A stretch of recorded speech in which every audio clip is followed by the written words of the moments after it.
Sawadee-krap. Hello and welcome to Daily Wisdom, Walking the Path with the Buddha. Today, we're studying enlightenment. What is enlightenment? This is chapter 3 in the book, Developing a Life Practice, the Path that Leads to Enlightenment. Sunday and Wednesday, we have our group learning program where we study the words of the Buddha in this path to enlightenment. In this book series, we use volume 1 in this group learning program, and on Sundays, each week we do a talk on the given chapter. This week we're in chapter 3, which is where we really get into the heart of this book. And this particular chapter is all about enlightenment, to ensure that students understand what enlightenment is prior to embarking on this journey. Because if you can think of the path to enlightenment as a journey, before you take a journey in a car or on an airplane or a boat or a train, you're going to be interested to know the destination where you're headed and understand a bit about that destination so that once you get there, you know that you've arrived. And that's the purpose of this chapter, being chapter 3, is to explain this location or this mental state, this goal, this ultimate objective of enlightenment so that you're more readily able to practice in order to get to that point where the mind is enlightened. Because if you don't know what enlightenment is, how could you ever work towards it? So understanding the ultimate goal will actually help you along the path in order to attain the goal. So I'd like to thank all of you for being here for today's class. You're going to be able to learn and ask questions as we go to be sure that you learn and understand what enlightenment is, so that then as you chart your course and you progress in the rest of this program and developing your life practice even beyond this program, that you'll deeply understand what enlightenment is, so that then you'll be more readily able to work towards it. As we go in today's class, feel free to ask any questions by putting those into the comment section of Facebook, YouTube, or Zoom. Our moderators will see that and be sure that your questions get asked during the class. If you're in Zoom, you can electronically raise your hand and ask any questions or follow-up questions directly. So let's go ahead and talk about today's topic, which is enlightenment, or what is enlightenment. The first thing I'd like to share with you in understanding this topic of enlightenment is to help you understand that it's extremely challenging for an unenlightened mind to fully understand what is enlightenment, because you haven't yet experienced it. And it's very challenging for an unenlightened mind to really grasp what this is when we talk about enlightenment. But as we progress in today's class, you're surely going to know more about enlightenment at the end of today's class than what you know right now. And that's the ultimate goal, is to help you along to evolve your understanding of enlightenment. And then as you progress in your learning, as you progress in this program, as you get closer and closer to enlightenment itself, the mind starts to understand more and more of what enlightenment is. So in order to fully, deeply understand enlightenment, a being would actually need to experience it. The closer your mind gets to enlightenment, the more you'll be aware of what enlightenment is, and you'll be able to observe the qualities of enlightenment. But as I mentioned, having this discussion today is really helpful to help you move towards enlightenment, because the more you understand what the ultimate goal is, the more readily you'll be able to work towards it. So your understanding of enlightenment, just like everything else with the Buddhist teachings, is going to gradually evolve as you develop your life practice more and more. The more you understand the ultimate goal, the more likely you'll be to attain it. It's just that simple, that if you knew nothing about what enlightenment is, how could you ever move the mind in that direction? If you're shooting an arrow, you have to know where the target is. And in some respects, what you're doing when you first get on this path is you're kind of shooting, starting to shoot the arrow without really necessarily knowing where the goal is or where the target is, and you're kind of adjusting in the air. But by starting off the program this way, by deeply understanding as much as possible through a class like this and through reading chapter 3 and taking in other content, by understanding what enlightenment is as much as possible this early, then you can more readily shoot towards the target and then kind of make adjustments to the mind as you're moving closer and closer to the target. So I share this with you so that you understand and you don't have unrealistic expectations, that you're understanding is that, yes, you're going to be learning today what is enlightenment, but don't feel like you're going to learn every single thing and you're going to know it inside and outwards, backwards and forwards by the end of today's class. The goal is to evolve your understanding of enlightenment over the next 2 hours or however long we end up talking. But then ultimately, as you progress on this path, your understanding of enlightenment will evolve. And the way that that's going to happen today and throughout the rest of your learning and developing your life practices by asking questions, seeking detailed understanding.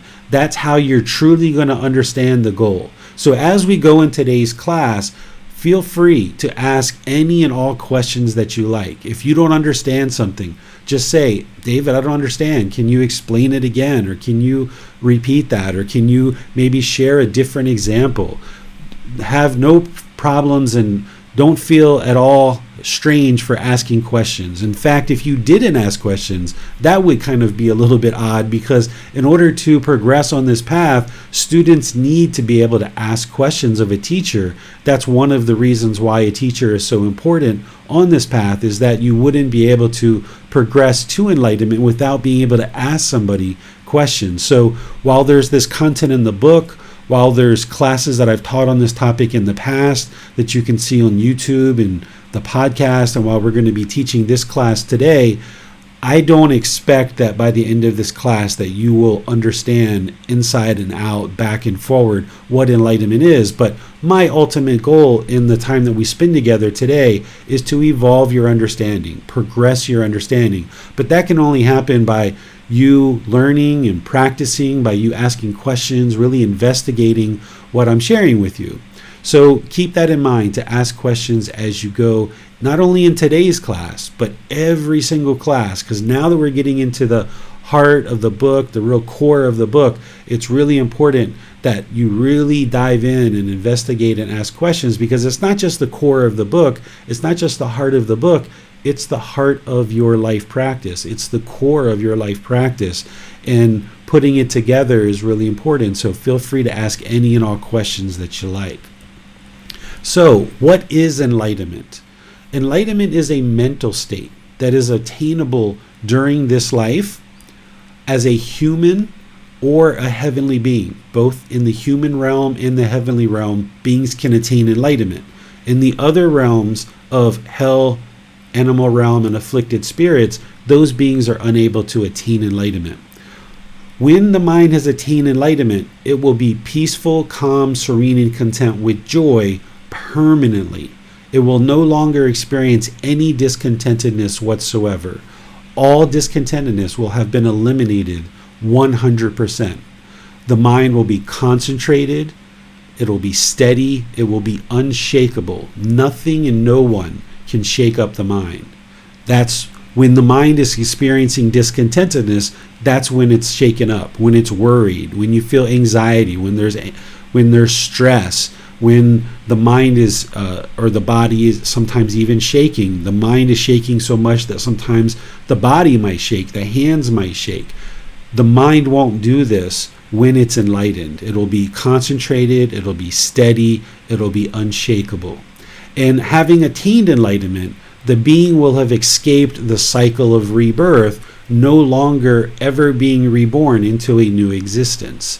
The mind will be calm and relaxed, yet attentive and alert. This is the middle, where the mind's in the middle, where it's completely calm and relaxed, the mind is at ease, but yet it's attentive, it's alert, it's focused, it's concentrated. And this mental state is attainable during this life by applying effort, by having dedication and diligence and determination. A being can attain enlightenment in this life and then experience this peacefulness for the rest of this life. And that comes with work and effort. But enlightenment is also attainable at death. Some people do attain enlightenment at death, whether you've actually learned these teachings or not. There's beings that can attain enlightenment. It doesn't require someone to learn these teachings in order to attain enlightenment, because as you might ask questions and we can get into, a mind sometimes will gradually eliminate the things that it needs to eliminate as it makes its way to death. I don't suggest anybody take the chances of that occurring. Instead, by learning and actively applying discipline to your life practice, you can actively evolve the mind, have it ascend and awaken to this enlightened mental state, and then enjoy the benefits of that for the rest of your life. But one can also attain enlightenment at death as well. It is possible. But for that being, they would have experienced anger and frustration and worry and stress and anxiety their whole life. All these discontent feelings would have been experienced their whole life. They would have died, attained enlightenment, and no longer have been reborn. Well, that's kind of like the next best option. At least they're not going to be reborn and experience the displeasure and despair all over again. But the real goal would be to apply some dedication, some determination and diligence in this life, get to this peaceful mental state in this life, and then enjoy it for the rest of this life. That would be the ultimate goal. An easy way to think about enlightenment, and this will make more sense once you understand what these are, is an easy way to think about enlightenment is it's a mind that is free of craving, anger, and ignorance, or this unknowing of true reality, with the realization of non-self and dissolving the ego. In chapter 8, we're going to talk about craving, anger, and ignorance. These are referred to as the 3 poisons, the 3 unwholesome roots, or the 3 fires. And when these have been eliminated, all craving, anger, and ignorance has been eliminated from the mind, and the being has realized non-self and dissolved the ego, then the mind is enlightened. And at that point, and all the way up to that point, leading up to that point, the individual would be practicing generosity, loving kindness, and wisdom, which are the exact antidotes to craving, anger, and ignorance. The opposite of craving, where the mind is longing, wanting to pull things towards it and hold on to things tightly. The opposite of that is generosity and letting things go, right? The opposite of anger, hatred, and ill will is loving kindness, this active goodwill, this genuine interest in seeing all beings be well. The opposite of this ignorance, or this unknowing of true reality, is wisdom. So a being who is working towards enlightenment will understand these 3 poisons deeply, which is why it's part of chapter 8, and they will work to eliminate these 3, and the way that you eliminate them is through this entire path to enlightenment, along with practicing these antidotes of generosity, loving kindness, and wisdom. That is, in a nutshell, what enlightenment is. The way to talk about the path to enlightenment is it's a purification of the mind, where the mind is being trained to eliminate the conditions that are keeping it in the unenlightened mental state. Well, what are the conditions that's keeping it in the unenlightened mental state? Those are the 10 fetters in a real detailed sense that we talked about in a previous class, and we're going to briefly touch on them in this class. So the conditions that are keeping the mind in the unenlightened state, that pollution of mind, the taints, the fetters, that is called the 10 fetters. The other aspect is this craving, anger, and ignorance. These are also defilements or taints. The craving, anger, and ignorance is like a high-level description, where the 10 fetters is a more detailed description. And what a person who's on the path to enlightenment is doing is purifying the mind, clearing out this pollution, these conditions of craving, anger, and ignorance, clearing out these conditions of the 10 fetters, this pollution. And once that's all cleared out, then the individual can experience more and more of this enlightened mental state. I usually talk about enlightenment as it's something to attain, but sometimes I talk about it as experiencing enlightenment. One way to think about it is, rather than that a being is attaining enlightenment, another way to think about it is that the mind is already enlightened, but there's all this pollution. There's this defilement that's in the way. And that defilement of that pollution is the craving, anger, and ignorance in the 10 fetters. And when you clear that out of the way, that's where the enlightened mind can shine through, and you feel that brightness.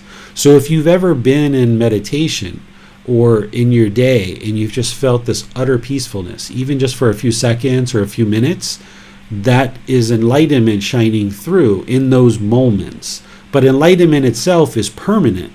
Prior to it getting to enlightenment, you'll get these glimpses of what enlightenment looks like. It's kind of like if you were to turn on a light switch on a light bulb and it flickers, it flickers, it flickers, it flickers. It keeps flickering for a while, and then eventually, whoom, it's on all the time. That's what enlightenment's like. As you progress on this path and you're purifying the mind more and more, you get these glimpses. You get this flickering effect.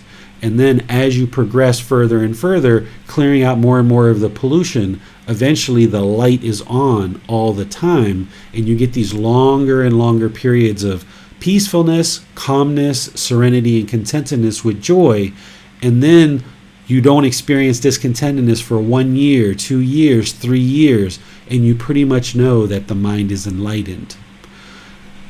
I don't suggest that you think about enlightenment as happiness or ultimate bliss. Just like I teach what enlightenment is, I also often teach a certain topic and I say what enlightenment is not, or what meditation is not. When I'm teaching a certain topic, I will share with you what it is, but then I will share with you what it is not.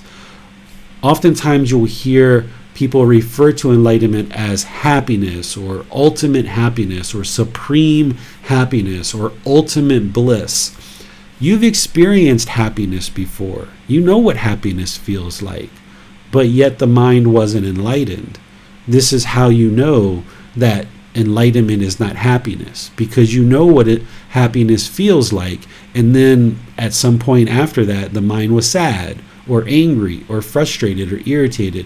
It still became discontent with those painful feelings. So rather than describe enlightenment as happiness or ultimate bliss, I describe the quality of mind that's being experienced during enlightenment is this joy, or this unconditioned joy, which we're going to talk more about today.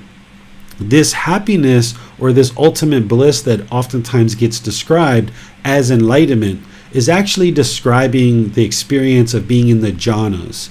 If you remember when I talked about the 4 stages of enlightenment, there's these 4 preliminary phases that the mind goes through called jhanas. And as the mind's making its way towards that first stage of enlightenment, experiences these jhanas, which can be this happiness or this ultimate bliss, but it's not permanent. It comes and goes. And oftentimes when people are experiencing the jhanas, if they don't understand the phases that the mind goes through before it gets to the individual stages of enlightenment, people can oftentimes mistakenly feel that they're enlightened when they're experiencing the jhanas. So this is why some people refer to enlightenment as happiness or ultimate bliss or ultimate happiness, because they're not actually experiencing enlightenment, they're actually experiencing the jhanas. The mind hasn't yet gotten to enlightenment, so it's experiencing those jhanas. So because they think they're enlightened, they're explaining enlightenment as happiness or ultimate bliss, when in reality they're just experiencing the jhanas. So let me pause here and see what questions you guys have for this part of what I'm sharing. The way that you ask questions is put that into Facebook, YouTube, or Zoom, or raise your hand electronically, and we'll be sure to get your questions asked during the class. Hi, David.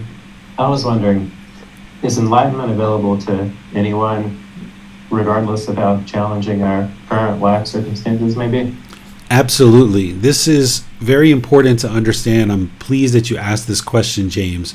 Whether you're a male, a female, no matter what your sexual orientation is, no matter what your religion you consider yourself to be, what traditions you've grown up in, no matter whether you're ordained or unordained, whether you're an ordained practitioner as a male or female, whether you're a household practitioner, it doesn't matter. Every single human being can attain enlightenment.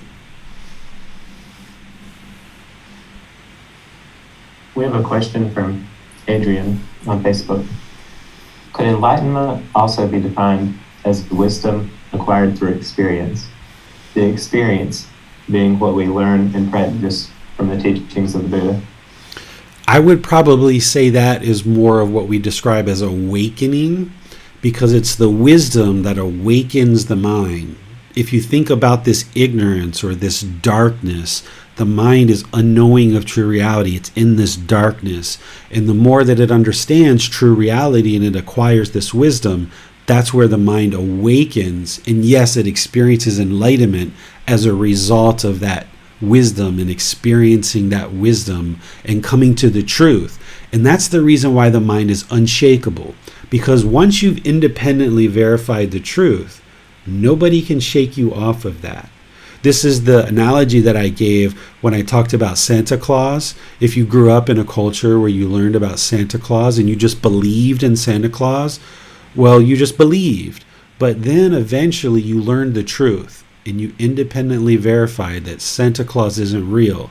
And now at this point in your life, no matter what I say or anybody else says or how many Christmas carols you hear, how many Santa Clauses you see at the mall around Christmas time, you know 100% certainty your mind is unshakable that Santa Claus does not exist. Nobody can convince you otherwise.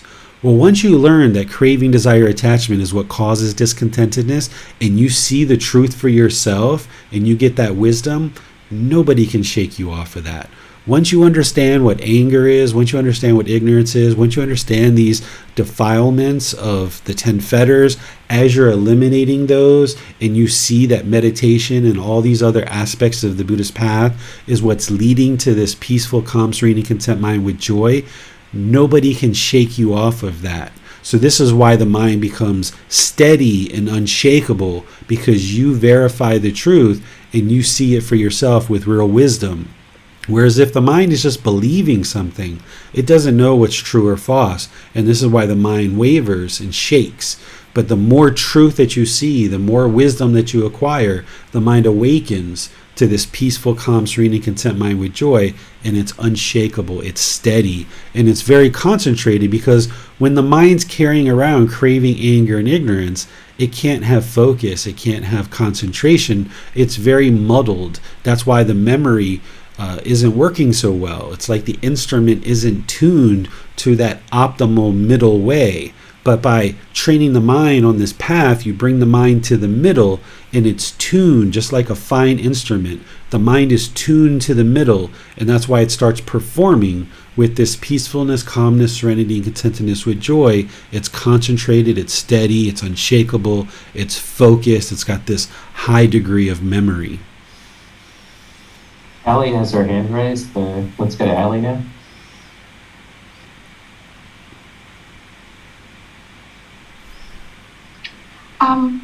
My question is, I heard that there are some people, they can be practicing for their whole life and they won't be enlightened. Is that true?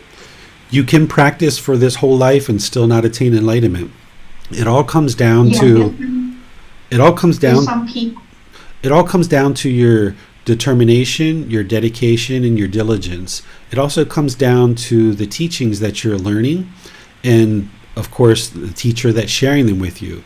It's important that you learn with the words of the Buddha so that you can see exactly what he taught, exactly what he didn't teach, and then you can reflect on that and practice it and see the truth for yourself. So not every single person is going to attain enlightenment. Even all the students that study with a Buddha isn't going to necessarily attain enlightenment. They're capable of attaining enlightenment, but it doesn't mean that they're going to attain enlightenment. Oh, okay. Okay, thank you. Mm-hmm. As long as the mind has the capacity to learn, reflect, and practice, it can attain enlightenment in this life, but it doesn't mean it's guaranteed. Oh. Still has to be effort, still has to be dedication, determination, and diligence. And you still have to also have the accurate teachings. Without those accurate teachings and someone who can guide you on the path, you wouldn't have the ability to attain enlightenment. But isn't it that you said that even if someone's studying with the Buddha, it doesn't guarantee that that person would be attain enlightenment at this very lifetime, right? Exactly. So there's no guarantee that someone's going to attain enlightenment, but they're capable of it. right? Because Definitely. let's say somebody studies with the Buddha. There's different types of students. There's different quality of students. Some people aren't aren't needing to work very much. Some people have more free time. Some people have certain incomes that they have more free time. They apply more dedication and diligence to learning and practicing. Other people, maybe they're struggling just to put food on the table, and they're having to work a whole lot, and they're not even able to really get into the teachings very deeply to actually even learn them. Or even if they did have the time, maybe they weren't as diligent and dedicated to learning. Maybe their mind is more complacent. So it really comes down to the individual. If you have a Buddha, which would be the most ideal thing, is learning from a Buddha. If you have, if you're learning from a Buddha, you have the clear teachings for sure, and you have a community. Even if you have those three things that are needed in order to attain enlightenment, it still comes down to the individual practitioner's dedication, determination, and diligence. It's an independent journey, and that person has to put forth the effort to do the work. Because a Buddha can't give you enlightenment. You have to earn it. You have to attain it. You have to work towards it. And it's quite challenging, but it is attainable. It's just not guaranteed. So if the person have the right teacher and they delicate, committed, and they have the right community with all these conditions meet, they will be enlightened in this lifetime, or it's still not guaranteed. Nothing's guaranteed. It still comes down to the individual's application of the teachings, because there has to be a certain capacity to learn. There has to be the reflection, the ability to reflect on the teachings, and there has to be a well-developed practice. So every individual is going to be different. Studying, Right. just like there's the universal truth of impermanence. So even if a Buddha was teaching 10,000 people, all 10,000 people aren't going to attain enlightenment, because that would be permanence. There's going to be a certain portion of people that don't attain enlightenment. And it's not necessarily based on the teacher. It's not necessarily based on the teachings. It's not necessarily based on the community, because if someone's learning from a Buddha, then they're going to have all of these things available to them. What it really truly comes down to mostly is the individual's dedication, determination, and diligence, given all those other things are met. Right. Okay. Mm-hmm. And it's important, Okay, thank you. and while we're talking about this, Ali, great question here, is it's important to understand that enlightenment is gradual. It's not a light switch. This is one of the biggest myths in the Buddhist community, is people feel like the Buddha sat down at a tree and instantly attained enlightenment. When you learn with the words of the Buddha, you can see in multiple places that he talks about gradual training, gradual practice, and gradual progress. So it's this gradual wearing away of ignorance that ultimately leads to enlightenment. And how do you wear away this unknowing of true reality, this ignorance? Through acquiring wisdom. Well, how do you gain wisdom? Through learning, reflecting, and practicing the teachings. That's what you guys are doing by coming to these classes regularly, by reading the books, by spending time outside of class, looking at the videos, the podcast, asking questions through Facebook group, through sending me private messages, through scheduling personal guidance. If you come to any retreats, or you come to Thailand, or when I come to America, if you guys are, or the UK or South America or any other part of the world, if you come together and you learn, then this is how you're gaining wisdom, by understanding the teachings, reflecting on them, and then practicing them. This is how you antidote that ignorance and gain more and more insight into developing your life practice. I see. And that all happens Thank you. gradually, very gradually. You're welcome, Ali. Thank you for your question. So I had a bit of a follow-up, David. Would you say that the Buddhist teachings are the exclusive path toward enlightenment? What I know from the Buddhist teachings is the Buddhist teachings lead to enlightenment. However, from what I see from other traditions, there's a lot of similarities of what I see in these other traditions and what I observe, but my experiences and all the experiences that I've had have been through the Buddhist teachings, so I can't really say that the other paths wouldn't lead to enlightenment. I just don't have the experience of experiencing what people on those journeys have experienced. But I know for 100% certainty that the Buddhist teachings lead to enlightenment. They lead exactly where he said they would, to this unshakable, steady, concentrated mind where the mind has eliminated all discontentedness. So I'm not in a position to be able to comment on what other teachings lead to, just because I haven't explored them to the level of depth that I have with the Buddhist teachings. Thank you. Let's go to Dee now, who has her hand raised.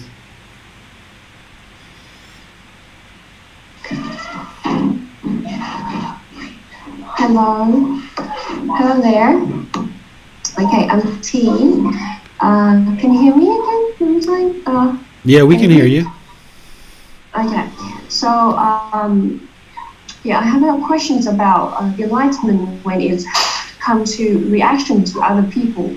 You say that you're free of anger and free of ignorance, and you're practicing generosity, loving kindness, and wisdom.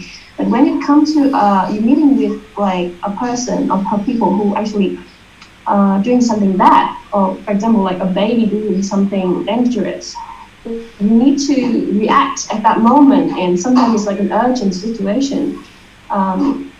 That kind of feeling when it's like an urgent compared to like anger or like worry and anxiety, it will like suddenly just come into your mind. And then how are you gonna, is that when it's enlightenment, you have to experience that state of being affected by the other person's behavior and then being calm again. Mm-hmm. Or you will not react to that actions or the behavior of the other person, and you just being calm all the time. Yeah, what you're doing through the path to enlightenment is you're training your mind not to react. You're training your mind to respond to a situation. When the mind is defiled with craving, anger, and ignorance, or this unknowing of true reality, it's going to react. It's going to react out of craving, anger, and ignorance. But once those are eliminated, the mind is then completely peaceful, calm, serene, and content with joy permanently. Even if a child is headed for danger, a person who is enlightened would be able to respond to the situation calmly and peacefully rather than react. Because what an enlightened mind has understood is that the reaction is going to produce discontentedness in the mind. And when the mind is shaken up and uncalm, then it's not going to have mindfulness or awareness of mind. It's not going to have concentration. It's going to be shaken up. And it's not going to have access to wisdom to be able to remedy the situation. But you learn this through training, that discontentedness actually makes the problem worse. If you've ever had a situation where something bad has happened and the mind has gotten all uncalm, and then decisions start being made with an uncalm mind, decisions can be made and actually make the situation worse. Whereas if the mind is trained to remain calm with mindfulness, concentration, and wisdom, now the mind can respond to that situation and make decisions that's going to remedy it and bring it to a better conclusion. Okay, I got it.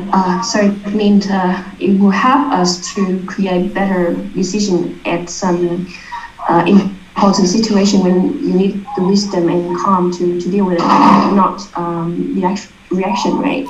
Okay, Exactly. I got it. One more question. I want to ask about when you got enlightenment and you will be concentrated, but what kind of concentration is that? It's clear. Concentrate on your mindfulness, your calm, or what is that concentration? Concentration and mindfulness are two separate things. Mindfulness is awareness of mind and having awareness of what's in the mind. Concentration is this focus, this clarity, this clear comprehension. I'm sure you've experienced where you've been trying to do something and your mind almost feels kind of muddled, or like there's blocks or obstacles in the mind, and it's almost like walking through the mud where your feet are like dragging behind you and you're kind of walking in the mud. This is what the Buddha referred to as muddle-mindedness. The mind is muddled, it's obstructed, it's hindered by all this craving, anger, and ignorance, among other things. But when the mind is purified, when it's cleared out all this pollution, then you experience this focus, this concentration, this clarity of mind, this clear comprehension, where it's no longer experiencing that muddle-mindedness. Okay. So concentration, you need to be focused and not be distracted by the other distraction, right? When you meditate, for example, right? Something like it. Exactly. You practice what we call right concentration, which is part of meditation, but it's also part of your daily life. So that when you're in daily life, you're not just practicing concentration in meditation, but you're practicing it in daily life as part of the Eightfold Path. We call it single-mindedness or singleness of mind. Okay, so if I understand, enlightenment here is really close to concentration on the breathing, and that will be the core of enlightenment, isn't it? Like controlling the breath, and it's been controlling your mind, isn't it? Is that the same? It's controlling the mind. The breath is there during meditation in order to give you a fixed object to focus the mind in the present moment. But in daily life, you can't be so utterly aware of the breath because you have other things that you need to be focused on. You'd be focused on two things at one time. But during meditation, when you're training your mind to come into right concentration and singleness of mind, that's what the breath is there for. But then you practice in daily life just feeding your daughter, or just changing her diaper, or just setting up her crib. Whereas if you were changing her diaper and thinking about what you're going to feed her tonight, then you're probably going to have a mishap with the diaper. Or if you're trying to feed her and you're thinking about changing her diaper, you're probably not going to be able to feed her. And so, food's going to be dripping out of her mouth. It's going to be falling down her shirt because you're trying to feed her, but yet you're thinking about changing her diaper. So what you should be doing in addition to meditation is when you're in daily life is just be thinking about one thing at a time and focused on that with singleness of mind. That's part of the Eightfold Path, which will ultimately bring the mind to enlightenment. Oh, okay, thank you. I got all my question answers. Thanks a lot. You're very welcome. Thank you for asking them. Let's go to Johnny now for a question.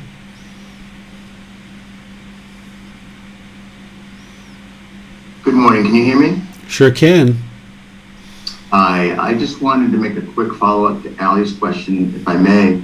I wondered if you could say a few words about what the Buddha may have said about someone who pursues but is not able to achieve enlightenment in this lifetime, such as a stream enterer and so forth. Sure. So what happens if a person is learning and practicing these teachings, but they haven't attained enlightenment?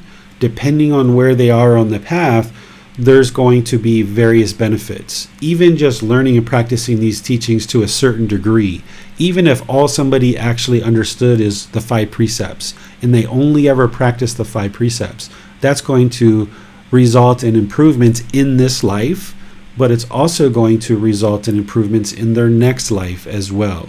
The ultimate goal is to attain enlightenment in this life and never be reborn. But through practicing the teachings in this life, and of course you'd have to learn in order to practice, so through learning and practicing in this life, you will experience more peacefulness in this life, even having not attained enlightenment. And then, upon your next rebirth, it's going to be in a better destination in terms of if you're reborn in the human realm, you'll be in a better position of rebirth than you were in this life, or you may actually be reborn in the heavenly realm. But the heavenly realm isn't permanent, and that's not the goal. You can attain enlightenment in the heavenly realm, but those beings oftentimes fall away because they lack motivation.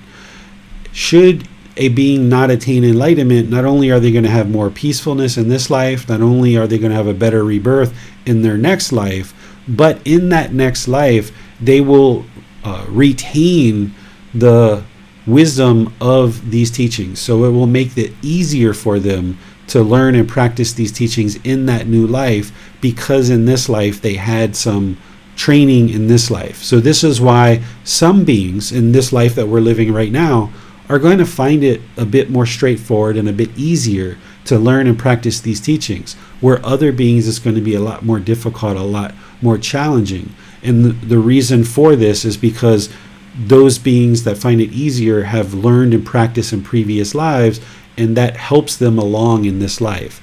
But even a being who has never been reborn in the human realm ever before, and this is their first human birth, they can start learning and practicing these teachings in this life and still attain enlightenment in this life. You don't have to necessarily have a certain number of lives in order to attain enlightenment. So if you fall short of enlightenment in this life, you're still going to experience more peacefulness and better welfare in this life. And in your future rebirths, you're going to be reborn in a better condition. And you'll find it easier to learn and practice in that future life, ultimately getting closer and closer to enlightenment in that next rebirth. We have a question on YouTube from Patricia. She asked, "You may have addressed this before, but please explain how everything is impermanent, but enlightenment is permanent." Sure. So we don't say that everything's impermanent. If you look closely at how I describe the Four Noble Truths, I say everything that's in the world is impermanent. But in reality, what we're really saying, and you'll see this in chapter 4, is I talk about how all conditioned objects are impermanent.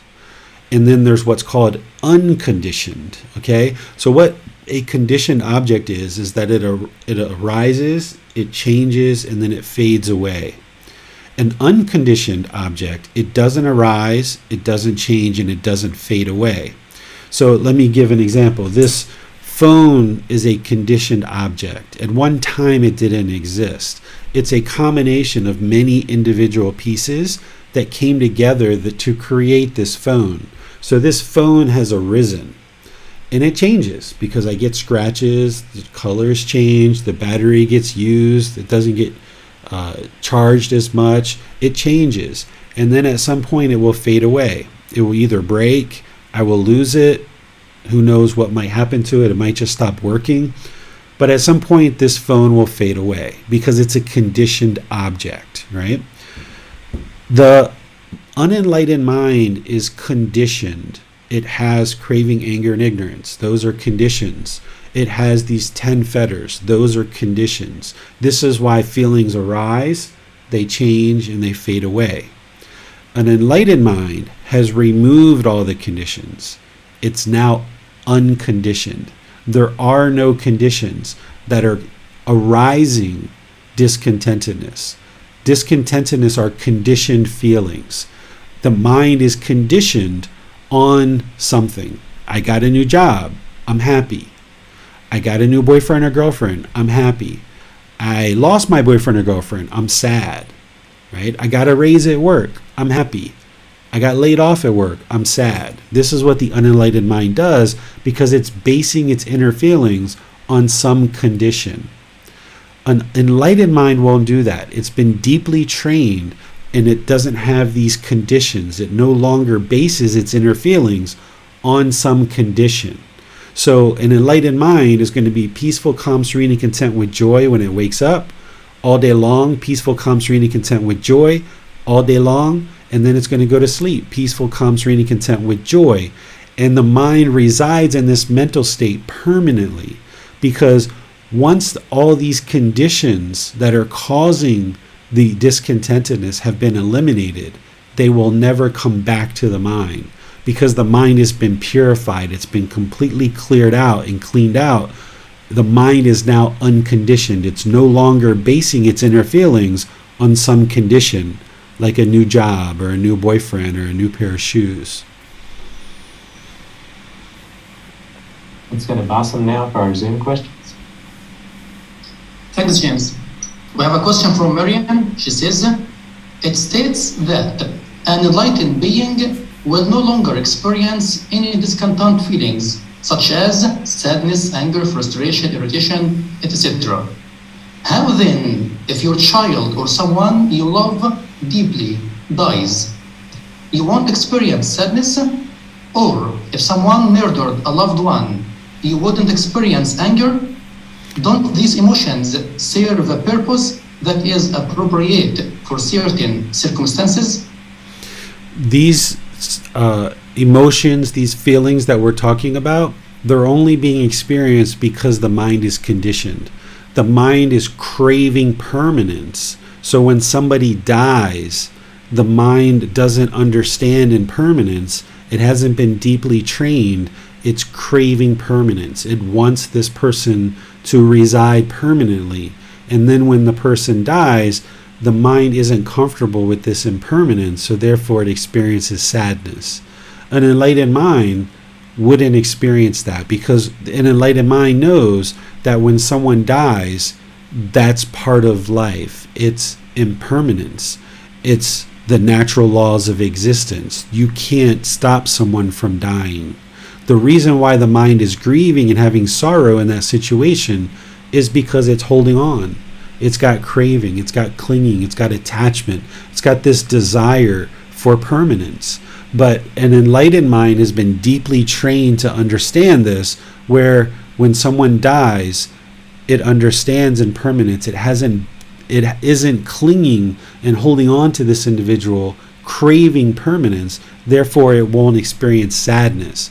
See, the challenge for the unenlightened mind is people think that the more sad you are at someone's death, it means you love them a lot.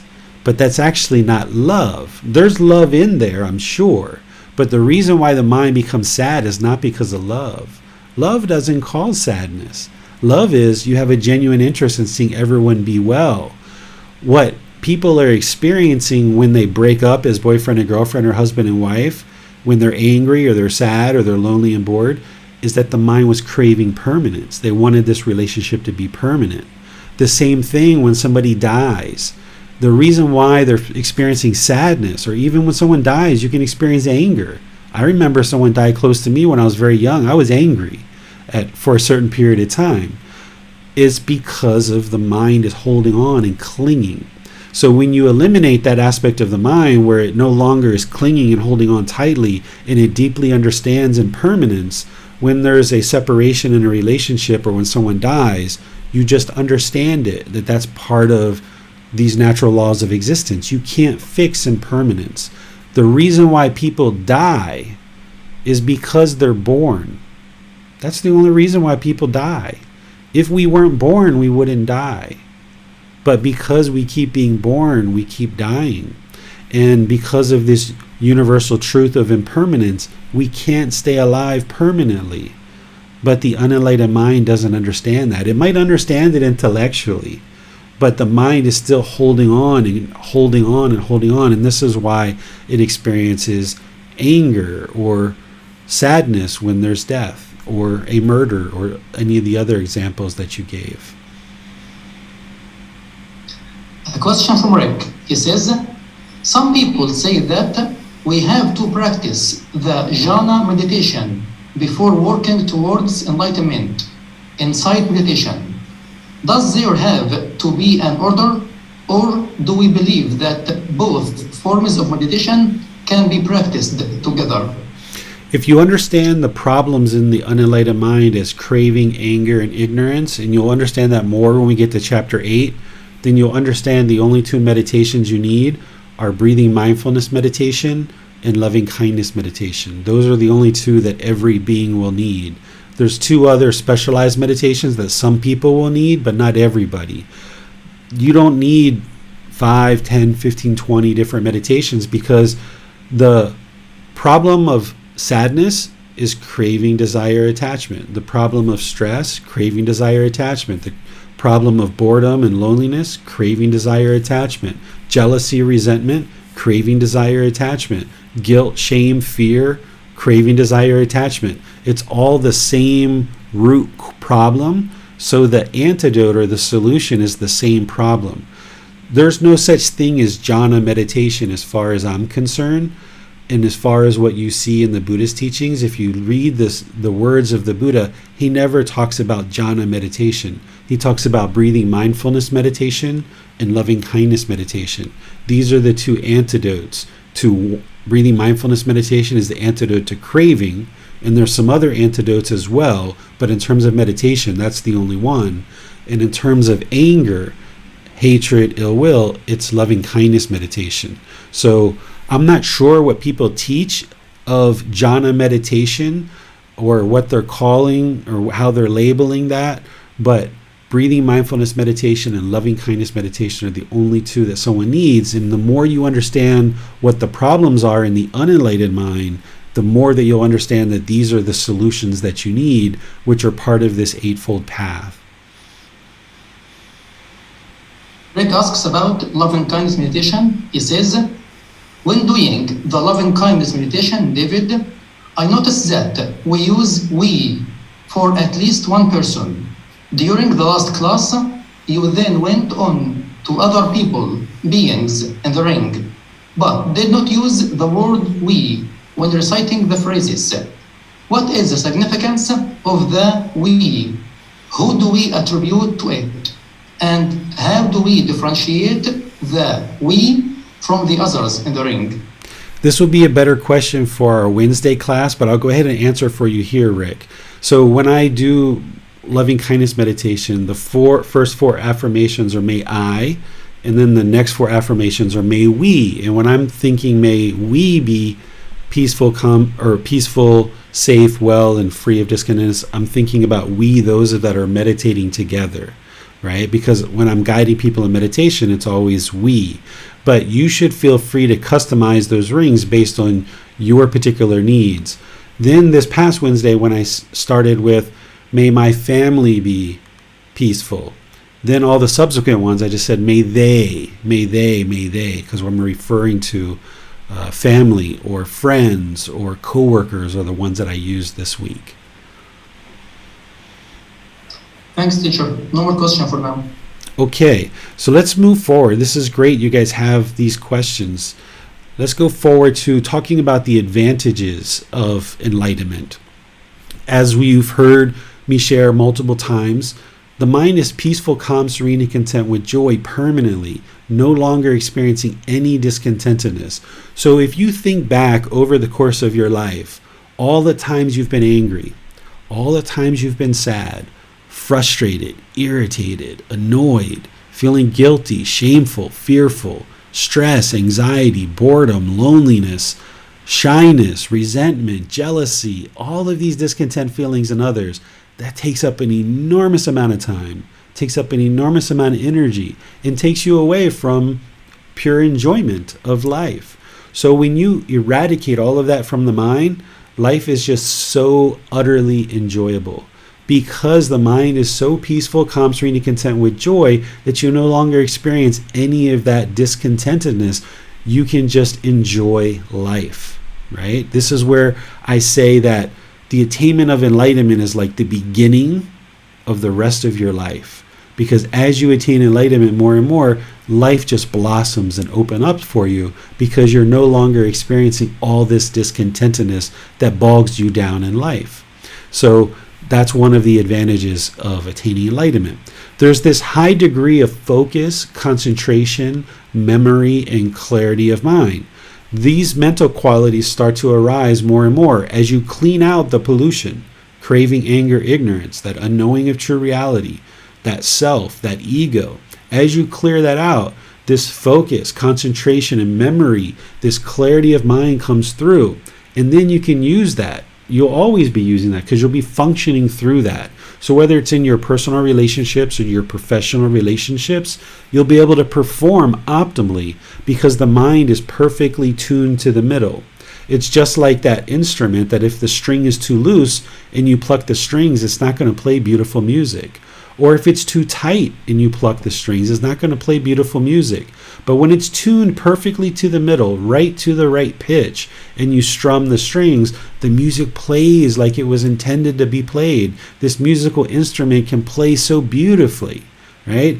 And that's what happens with the mind, that when it's tuned perfectly to the middle, not only is it experiencing this peaceful, calm, serene, and content mind with joy, where there's no longer any discontentedness, but there's this focus, this concentration, this memory, this clarity of mind that you then get to use in all aspects of your life. I already mentioned about how a being who is enlightened isn't going to be experiencing any discontent feelings such as sadness, anger, frustration, irritation, annoyance, guilt, shame, fear, boredom, loneliness, shyness, jealousy, resentment, anxiety, and stress. The problem of the unenlightened mind, all of these are just symptoms of craving, desire, attachment. It's the same core problem that is producing all of these discontent feelings in others.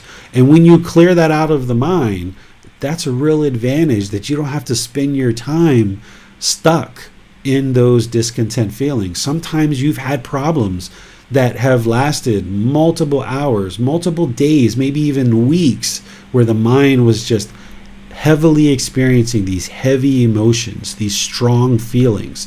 And you can become liberated from that. The mind can become free of that. That's what enlightenment is an enlightened mind is going to experience. An enlightened mind has this deep wisdom of how to handle the challenges in life. So if you've ever been in situations where things are happening in your life and you've just struggled and had all these difficulties to understand, what you should do next, and you have to contemplate and ponder and think and worry and have anxiety and stress, maybe it even kept you up at night. Maybe even you woke up in the middle of your sleep at 2 a.m., 3 a.m. in the morning, worried, or maybe even in sweats about what are you going to do in this difficult situation. If you've ever experienced that, as the mind becomes more and more enlightened with this deep wisdom, you will have the wisdom of how to make wiser and wiser choices to produce wholesome outcomes in your life. And that's one of the things that an enlightened being experiences, one of the advantages. And one of the things that this deep wisdom produces is that you train the mind to be polite, kind, friendly, and respectful towards all beings. Because an enlightened mind knows that practicing the opposite of those is only going to produce unwholesome results. If we are impolite, if we are unkind, unfriendly, and disrespectful in any situations, putting that out, it's only going to come back to us and harm us. So an enlightened mind understands and has evolved their practice and constantly is practicing politeness, kindness, friendliness, and respect towards all beings.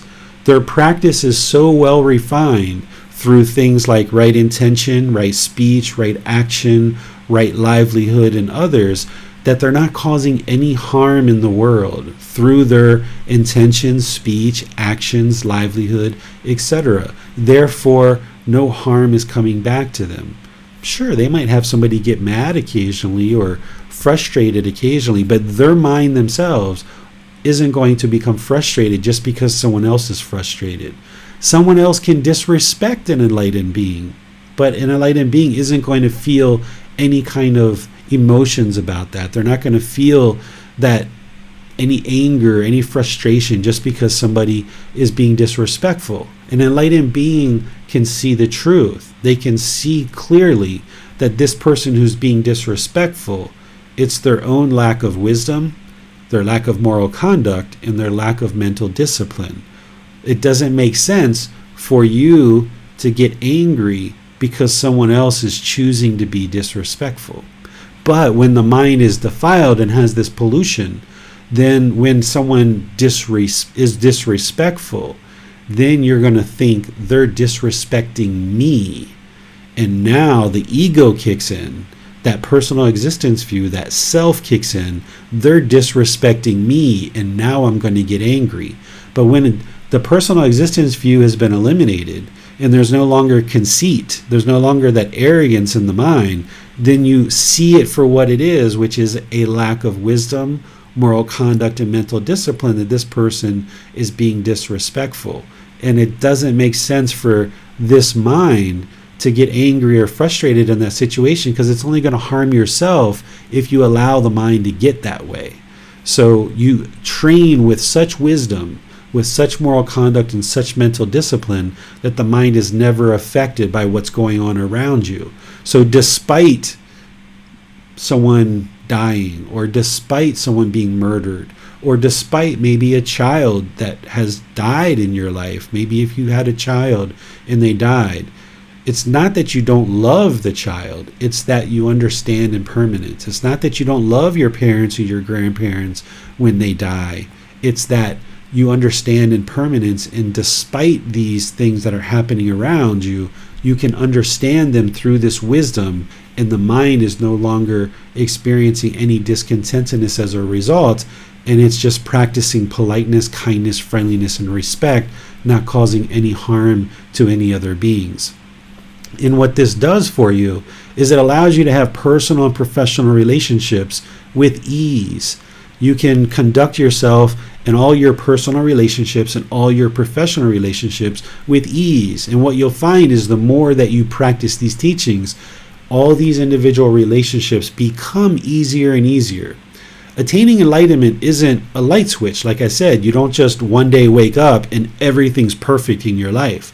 You gradually practice these teachings, and you're working on improving your relationships with your life partners, with your children, with your coworkers, with your family, with your friends. You gradually are building up your practice more and more to the point where you can just have relationships with ease, both personally and professionally. So let me pause here and see what questions you guys have on this. Well, David, enlightenment certainly sounds like a wonderful state. I was wondering if you have any advice on how we can avoid falling into the trap of craving enlightenment. The best thing to do is just work at it as a goal or as an objective. If the mind craves enlightenment, craves that peacefulness, it won't experience it. So you've got to get to the point where you understand what enlightenment is, and it's like, wow, that sounds nice, but you just pursue it as a goal, an objective, or an interest. Because you also don't want to be on this other side where the mind is complacent, where it's lacking energy, where it's unmotivated. It's not doing its due diligence to apply effort to learn and practice the teachings. So you don't want to crave it and hold on to it and want it so badly, but you're also not interested in being over here where the mind's complacent. So the middle is practicing it as a goal, objective, or interest, with determination, with dedication, and diligence. Let's go back to Dave for a question.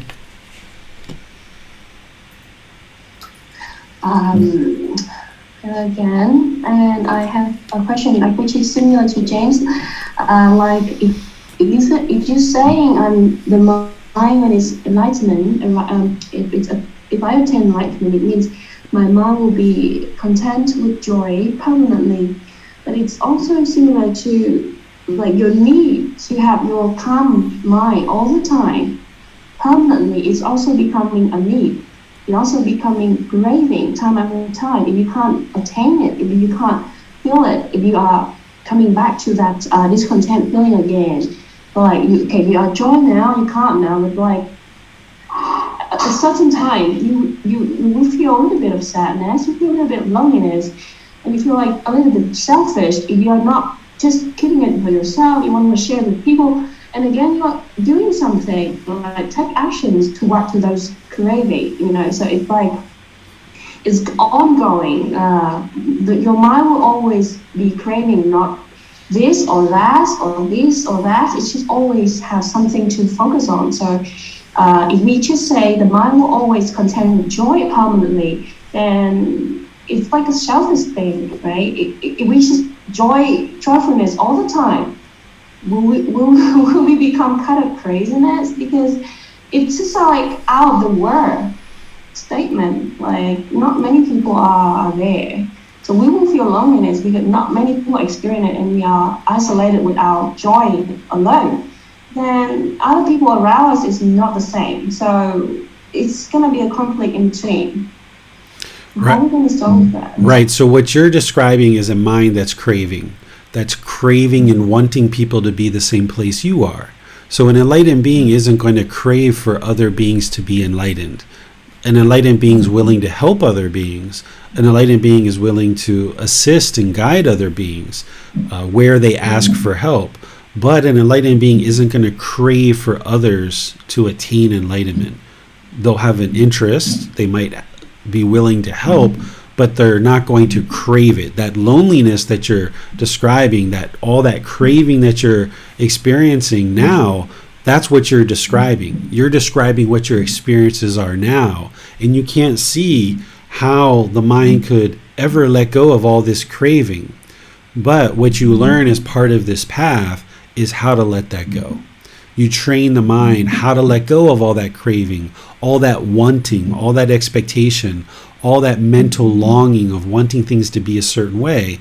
And one of the things that you learn, coming back to James's question too, is as you see craving arising where the mind wants peacefulness or the mind wants people to be a certain way, you learn how to cut that off and let it go and no longer allowing it to pollute the mind.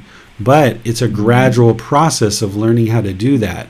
That's where breathing mindfulness comes in, breathing mindfulness meditation comes in, and that's where all of these other teachings along the path come in, is that the more you learn and practice the entire path, the mind gets better and better at practicing in such a way that it eliminates all these conditions that are holding it down and keeping it trapped in this discontentedness, in this unenlightened state. And more, this enlightenment arises in the mind, and you feel this brilliance and this brightness of the enlightened mind. It's not selfish to be interested to attain enlightenment. It's actually one of the best things you could ever do for your life, the life of those close to you, and all of humanity. Because an unenlightened being is actually causing harm in the world through their intentions, their speech, their actions. They don't even realize the things that they're doing to cause harm, because that ignorance or that unknowing of true reality. An unenlightened being doesn't understand what they don't understand. So an unenlightened being is practicing in a way that is causing harm to others. So by learning this path and practicing and refining your life practice more and more, you're significantly reducing your harm that you're causing in the world.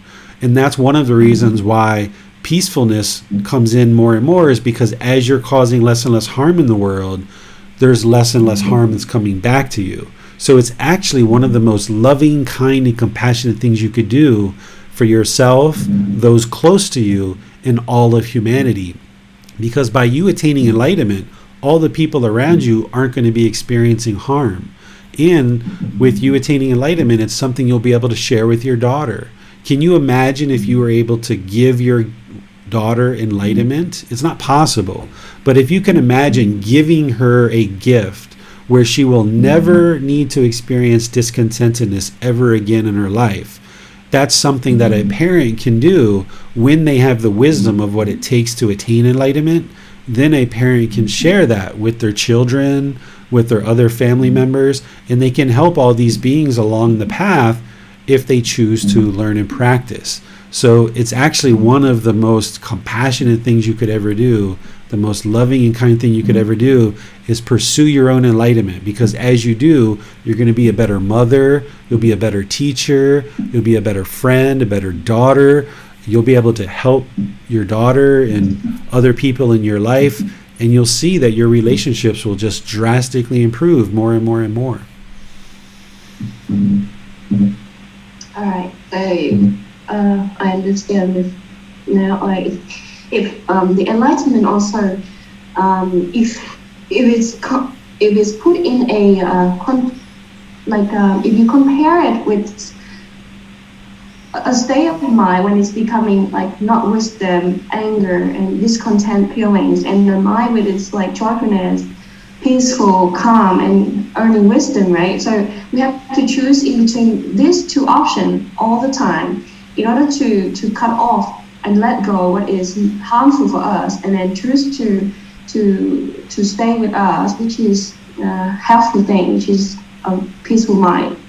And so it's like also like making options every day, right? For example, if you're hungry, you want to eat something, but you have zero food in front of you, or you are under lockdown, for example, and you want food, but you need to choose between, okay, getting out there and buy some food, or you just stay at home and stay hungry, because of the lockdown will not allow people to go out. So what would you do in this situation? Every situation is different, but you're 100% right that life is all about choices. And the choices that we make, when they're informed with wisdom, then we're going to make wiser and wiser choices. Therefore, by making wiser choices where we're not causing harm, we're only producing wholesome decisions. Therefore, only wholesome things are happening for us. But when we don't have that wisdom, when we have ignorance, this unknowing of true reality, we're making unwise decisions. We're doing unwholesome things. We're putting unwholesomeness and harm out into the world, and then that's when that unwholesomeness and that harm is coming back to us. So through practicing these teachings and gaining the wisdom in each individual situation, you'll be able to make wiser and wiser choices and not cause harm in the world. And therefore, the mind will then be practicing in more wholesome ways and experience peacefulness. All right. It's really hard things to do. I mean, what I mean is like, it's gonna be tons of things that I have to choose during the day that will make me somehow becoming that kind of angry or worried. And it's like tons of reason. It just maybe simple, like when I'm hungry or when I'm thirsty, I don't have a glass of water. Instantly, I will feel like thirsty. And is that when you feel thirsty, you just aware of it, and then if you just like trying to find water, it's not the joyfulness anymore, right? It will become another craving statement. So it's like eating, drinking, sleeping, those kind of things, going to the toilet, just simple thing. But if I can't do it for a certain, that will create a lot of things in my mind. I couldn't be that kind of calm. Right. You have a lot to learn, T. There's a lot here for you to learn. Right now we're just talking about the ultimate goal. Next week we're going to be talking more. We're going to be discussing the problem, which is through the unenlightened mind. Through the Four Noble Truths, we'll be talking about the cause and the elimination. Right now you're seeing all the problems, which is good. You're seeing all the cravings. You're seeing all the discontentedness. But right now your mind just can't fathom getting rid of all that stuff. And what I'm sharing with you here is an enlightened mind will have gotten rid of all that stuff. Today's class isn't about teaching you how to get rid of all that stuff. Today's class is just teaching you, okay, this is the ultimate goal. This is what enlightenment is. And then as we progress in the rest of the program, I'll be teaching you how to actually do it. Okay, thank you. You're welcome. Mm-hmm. Thank you, T. Let's go back to Basam now. Manal has a question. She says, would an enlightened being ever have or show vulnerabilities of any kind? I don't know what you mean by vulnerabilities. My initial thought, based on what I understand vulnerabilities to be, is an enlightened being is invulnerable, right? There's nothing that's going to harm this being. They understand the world around them. They understand these natural laws of existence. They're going to be practicing wisdom. They're not going to be vulnerable to anything because they're going to be practicing in such a way to make wise decisions. But it really depends what you mean by that word vulnerable, Manal. I can interpret that lots of different ways. If you would like to flush that out some more and let me know what you mean by that, then I can maybe answer more directly.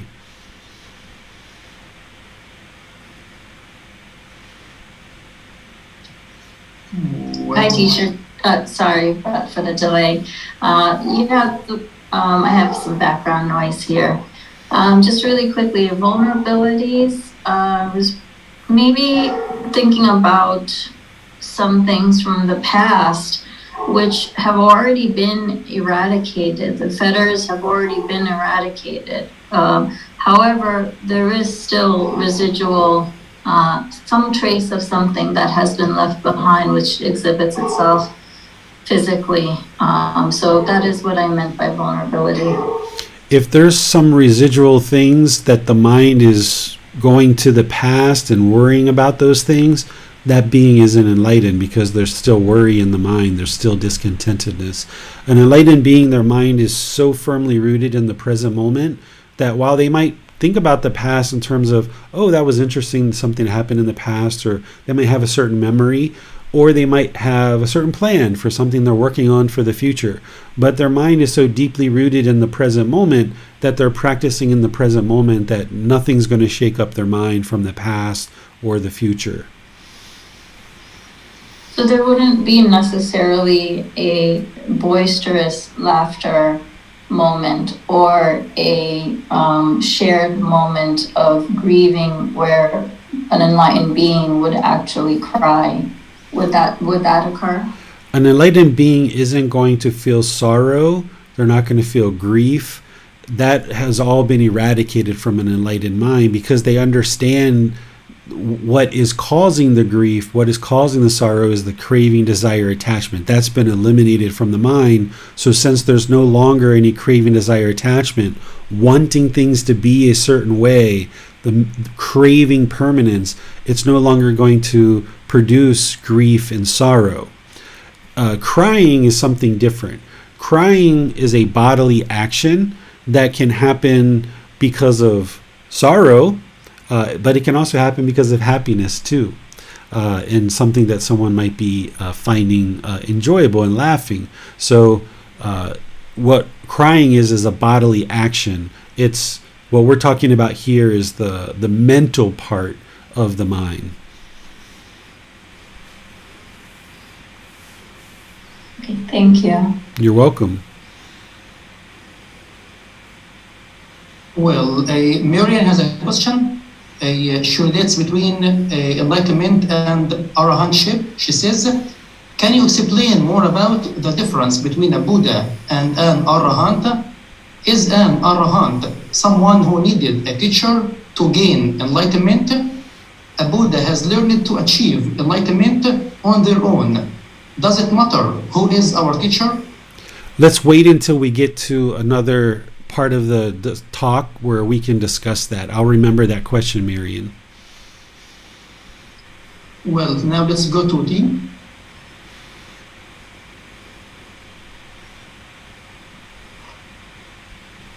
Okay, hi there. I have another question about fear. In terms of when you get enlightenment, there will be no fear existing, or there will be some other like form of fear?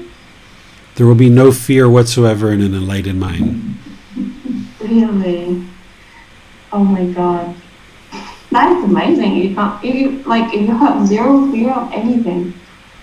No fear whatsoever. No fear of any animals or no fear of death, no fear of nothing.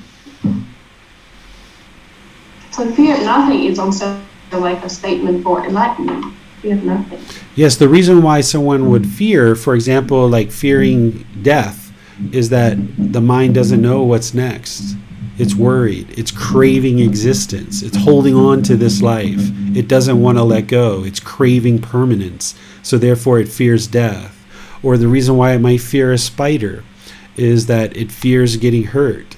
It's craving permanent health. It doesn't accept or want this spider to bite it because it fears injury, right? So it doesn't mean you don't protect the body. If I see a spider, I'm not going to walk up to it and say, hey, bite me, Mr. Spider or Mrs. Spider, but you don't get fearful of it because an enlightened being understands that animals are actually more afraid of us than we are of them.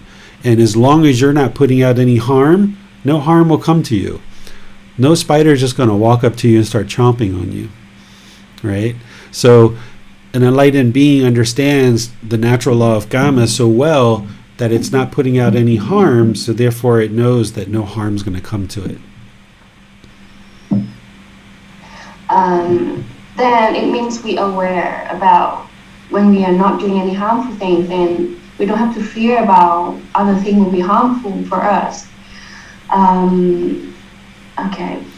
Right. In the unenlightened, criminal, there are many bad guys, many violence out there in the world, and we cannot just be ignored. We can't just ignore that things, right? And like people are suffering everywhere, even like my parents, my baby. So if you say it is fear of nothing and it's like you are not harmful to anyone, but they are still in danger or they are still having fear for themselves, and I can't just stay like no fear, you know. It's Right, it's because like in the middle. I can't actually just get out my fear when other people are my loved one, my family member are, you know, having something really dangerous or they're near death.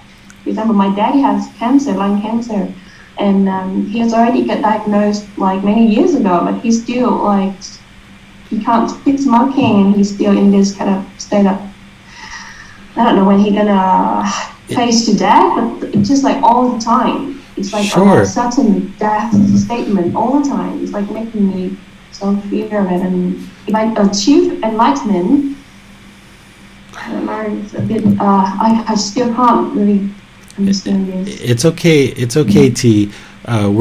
You've got many more weeks and months and years ahead of you to learn and practice and understand. Right now, your mind's holding on to so much that you can't fathom not having fear, but holding on to your dad so tightly, yeah, you've got fear because you fear things and you see all the bad things happening in the world and you have fear. But when the mind has wisdom and you understand how to practice and make wise decisions, then you understand that no harm's going to come to you because you have the wisdom to make wise decisions to ensure that no harm comes to you. When you don't have wisdom and you don't know what's causing harm and what's not causing harm, then you lack that wisdom. You have that ignorance, that unknowing of true reality, and the mind walks around fearful because it doesn't know what's causing harm and what's not causing harm. So it feels like just anything can happen to me at any time. But in reality, it's our own decisions, this cause and effect, this action and result, that's creating certain experiences that we have. Every single thing that we experience in this life is a result of our decisions. And when we gain the wisdom of how to make wise decisions, then we can ensure that nothing harmful is coming back to us because we're always making wise decisions. And this takes time to learn. So I'm explaining what enlightenment is, not telling you how to attain it yet. That's what the rest of this program is about. Thanks, teacher. No more question for now. Okay, so let's talk about how to attain enlightenment, just from a high level, okay? This is just explaining the teachings that one would need to focus on first in order to really start making progress on the path to enlightenment. There's plenty of teachings that a practitioner will need to learn, but these are the individual teachings, and all of these and more are part of this program. A being would need to learn the 3 universal truths, the 4 noble truths, the Eightfold Path, the 5 precepts, the Brahma Viharas, the 10 fetters, the 7 factors of enlightenment, and do extensive meditation training. And that's a good, healthy dose. It's going to probably take someone a good year or two to build up their practice to that point, minimum. And everybody's different, right? Some people will have more time, some people will have less time, but that's a big, healthy dose of the teachings. And these are all teachings that I share in this program that you will learn. And if you go through the first time, of course, you're not going to learn it all in one sitting. So you'll see that you'll probably be interested to repeat this program more than one time. But these are the teachings that someone would learn, reflect on them, and practice them to see the truth. And as you independently observe the truth and acquire wisdom, no longer functioning on belief, this is where the mind awakens to enlightenment. There's no belief on the path to enlightenment. A being would not have belief. Instead, they're going to learn, reflect, and practice and move the mind to enlightenment. Going forward to the 10 fetters, there's these 10 fetters that are in the mind that need to be eradicated. That's part of what I was just explaining in the previous part of the previous slide. There's 10 individual fetters that we talked about in previous class, and I went through each one of them in detail. So I'm not going to discuss them in too much detail here unless somebody asks a specific question. But there's these lower fetters, and then there's the higher fetters, and each one of these need to be eradicated from the mind. But this is something that you focus on once you start putting together some of the other more core teachings, like the three universal truths, the Four Noble Truths, the Eightfold Path, and the five precepts. These will help the mind move towards enlightenment and start experiencing the jhanas. And then you start working on eradicating the actual fetters. The mind wouldn't be able to just go in and eradicate the fetters because the mind isn't prepared. You can almost think about all those other preliminary teachings, those preliminary phases that the mind goes through of the jhanas. It's like prepping the mind and preparing the mind to eliminate these fetters. You wouldn't be able to just go in and root them out. It's going to take time to kind of prepare the mind and help it get ready to release these fetters. Then, after the mind understands these 10 fetters, what you'll understand, and this is where Miriam's question comes in, is there's these 4 stages of enlightenment. There's stream enterer, once returner, non-returner, arahant, and then it's not a stage of enlightenment, but there's a being called a Buddha. Each one of these stages of enlightenment is the elimination or the thinning out of the various fetters. So a stream enterer would have eliminated the first 3 fetters. A once returner has already eliminated the first 3 fetters because they already attained stream entry, and then they would thin out number 4 and 5. A non-returner will have eliminated all 5 of the lower fetters. An arahant will have eliminated all 10 fetters. That's when the mind is actually enlightened, is once a being eliminates all 10 fetters. These other stages, the first, second, and third stage, the mind's not enlightened yet. It's still experiencing discontentedness. It's not until the mind gets to arahant that it's no longer experiencing any discontentedness and all 10 fetters have been eliminated. Every being will need to have teachers and guides in order to progress and understand the teachings to get to the point where they've able to eliminate the 10 fetters and move all the way to enlightenment. There's only one type of being that wouldn't need a teacher in order to attain enlightenment, and that's what we call a Buddha.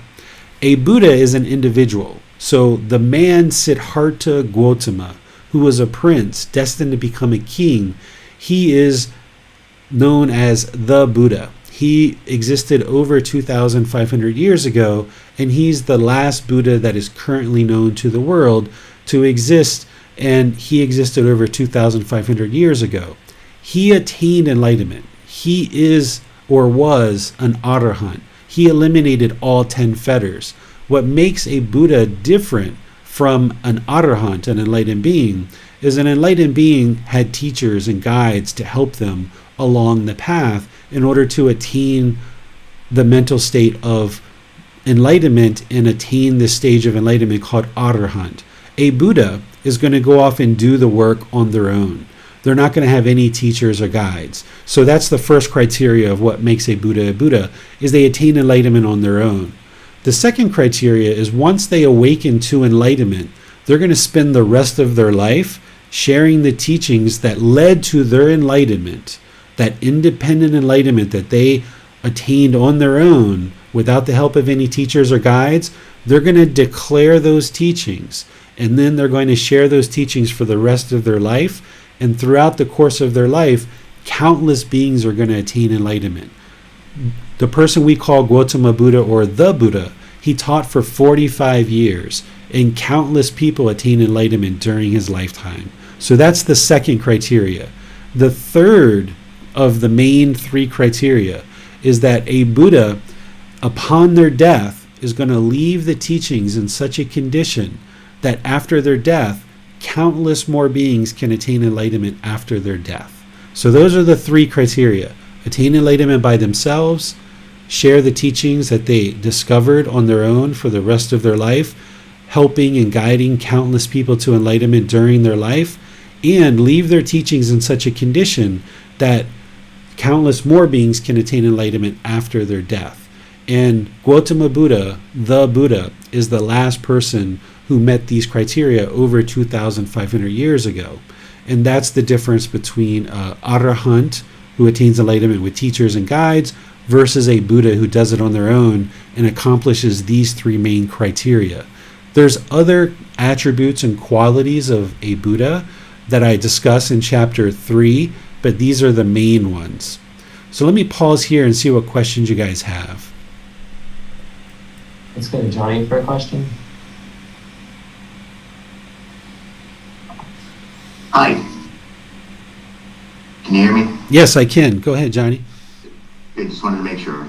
I hope this is relevant, not only to just me. I find that in my practice, I constantly find deeper and deeper truths in the teachings of Buddha that I didn't realize before. And I recently came to a conclusion that I didn't fully grasp as deeply as I had thought. Two models that are common for Buddhists in describing reality. One, the 6 internal and external sense bases, and the 5 aggregates. And I wonder, I didn't see that specifically in that list of very important topics to learn. I wonder if those are as crucial as I think they may be in attaining enlightenment. Those are crucial in attaining enlightenment, but the ones that I shared in terms of the individual teachings, those are what I consider to be the core teachings to start on and get focused on, but there's other teachings beyond that. But those are the core ones that I suggest for people to get started on. They're not the only ones, they're just the core ones to get started with. So the 6 sense bases and the 5 aggregates are important in order to get to stream entry. You wouldn't even be able to get to the first stage of enlightenment without understanding the 6 sense bases and the 5 aggregates. But in terms of what people should start on, that's why I give that list that I gave previously.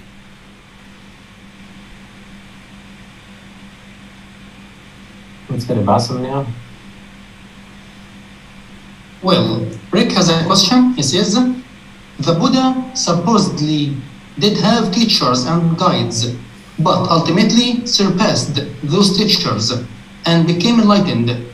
You recommend that we find a teacher and you prescribe the kind of teacher that would most benefit us. Are you suggesting that we have a teacher, but ultimately go on to our own individual journey towards the enlightenment that the Buddha experienced? You wouldn't be able to do what the Buddha experienced. The Buddha had 2 teachers at the very beginning, and those were the first 2 years of his journey. His journey was a 6-year journey. The first 2 years, he ended up studying with 1 teacher and quickly rose to become a teacher in that teacher's discipline. But he commented that when he was acknowledged and respected as a teacher in that discipline, his mind was still discontent and he had not yet attained enlightenment. So then he went to a second teacher and he rose to the rank of a master teacher in that teacher's discipline. And he said those teachings did not lead to enlightenment and his mind was still discontent. So that's why he ultimately went off on his own. And that's when he attained enlightenment, is when he went off on his own. So those teachings from the first 2 teachers didn't lead to enlightenment. So they weren't the teachers that guided him to enlightenment because he didn't attain enlightenment in their discipline and in their teachings. It wasn't until he was by himself. You wouldn't be able to do that same thing. You're going to need a teacher in order to attain enlightenment.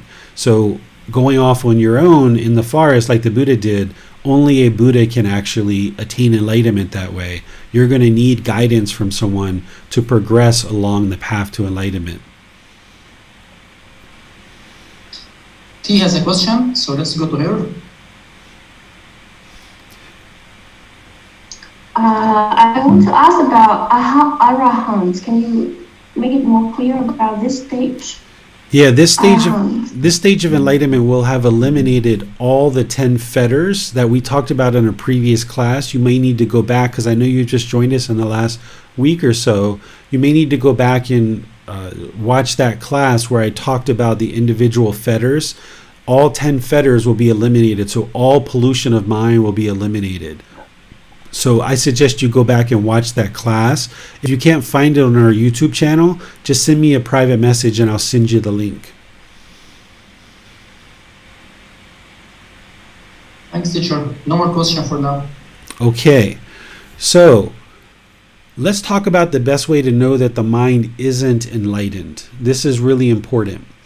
The best way to know that the mind isn't enlightened is that the mind is still experiencing discontentedness. As long as there's conditioned feelings in the mind, then the mind is not yet enlightened. So these conditioned pleasant feelings, I got a new job, I'm so happy. Yeah, but then when the job's gone, you're sad and you're angry and you're frustrated. This is the mind basing its inner feelings on some impermanent condition.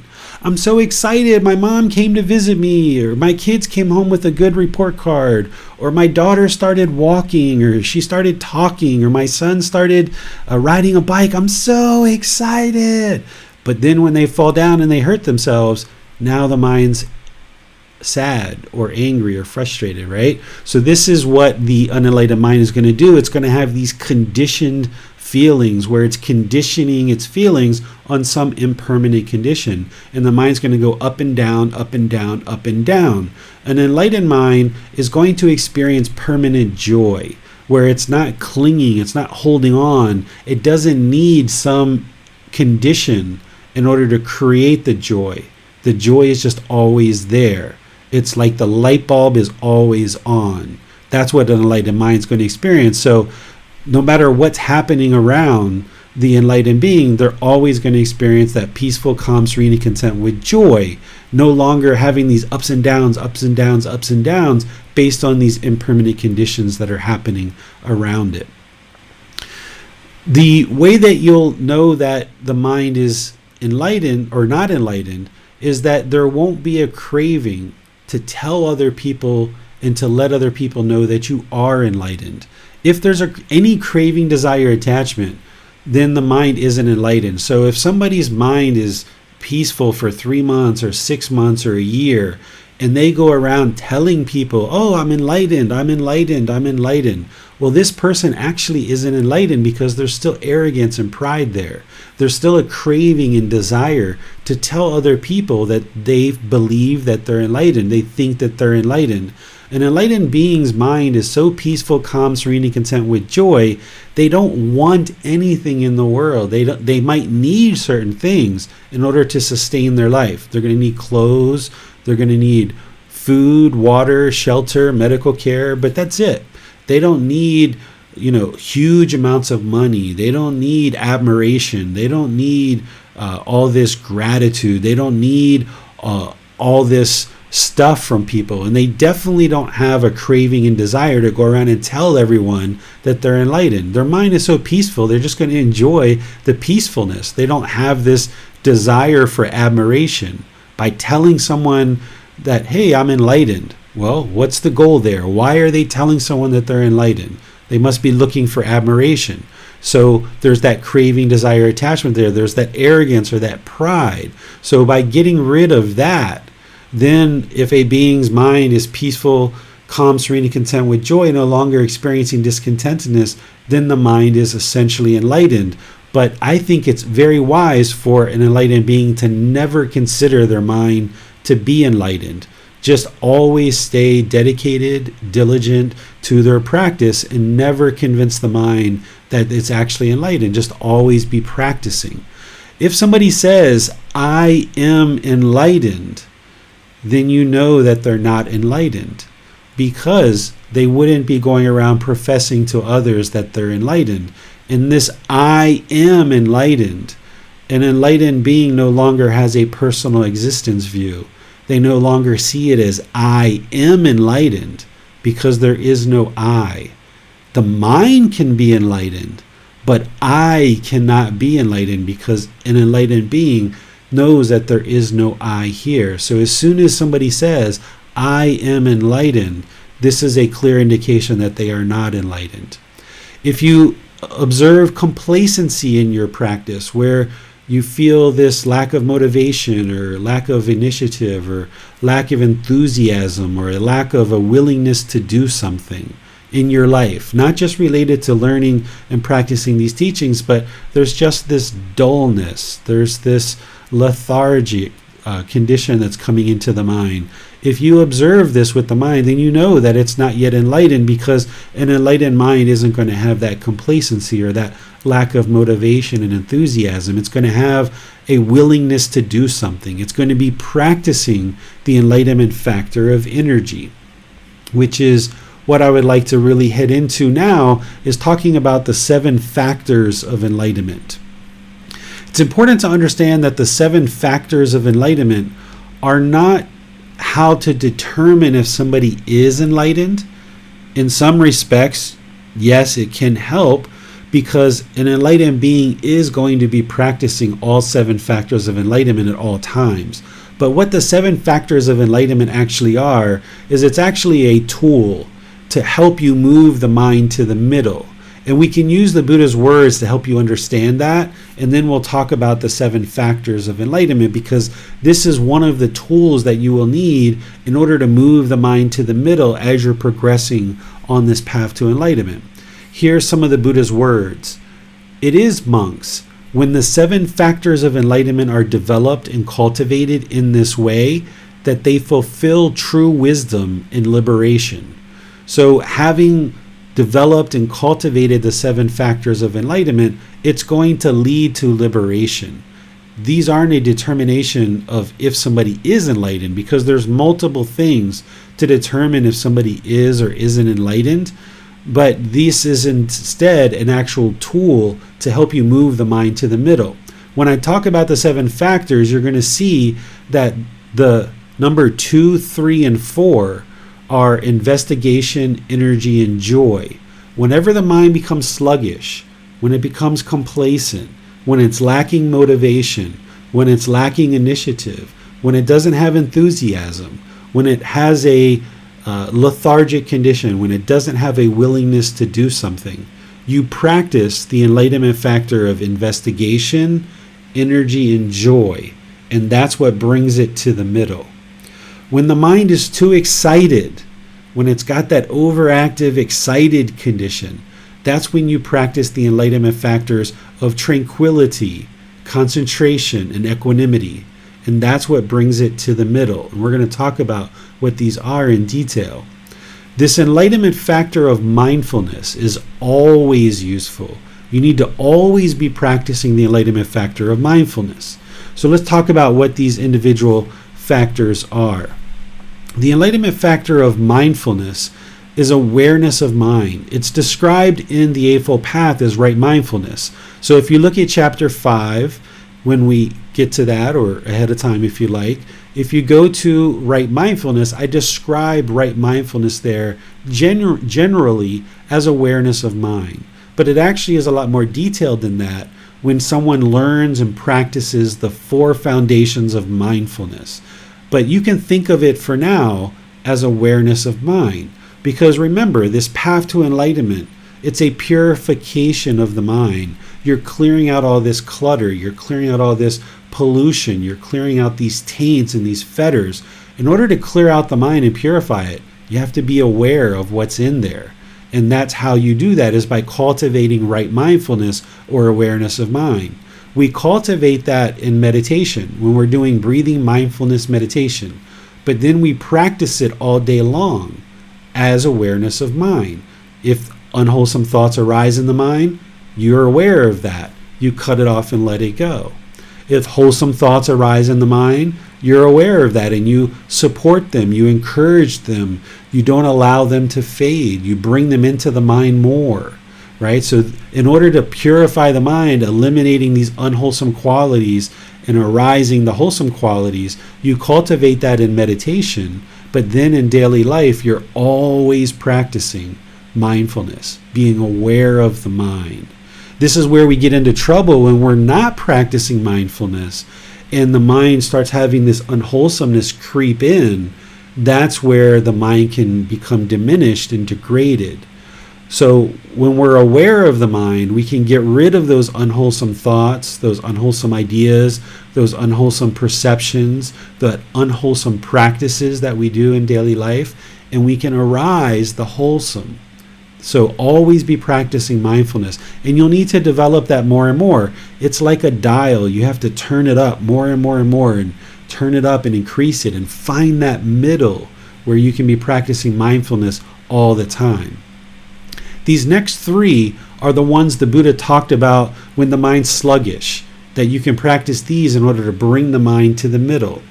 The second one, which is the first one as part of this series, is investigation. The enlightenment factor of investigation is having dedicated examination, exploration, research, study, and questioning to learn the teachings.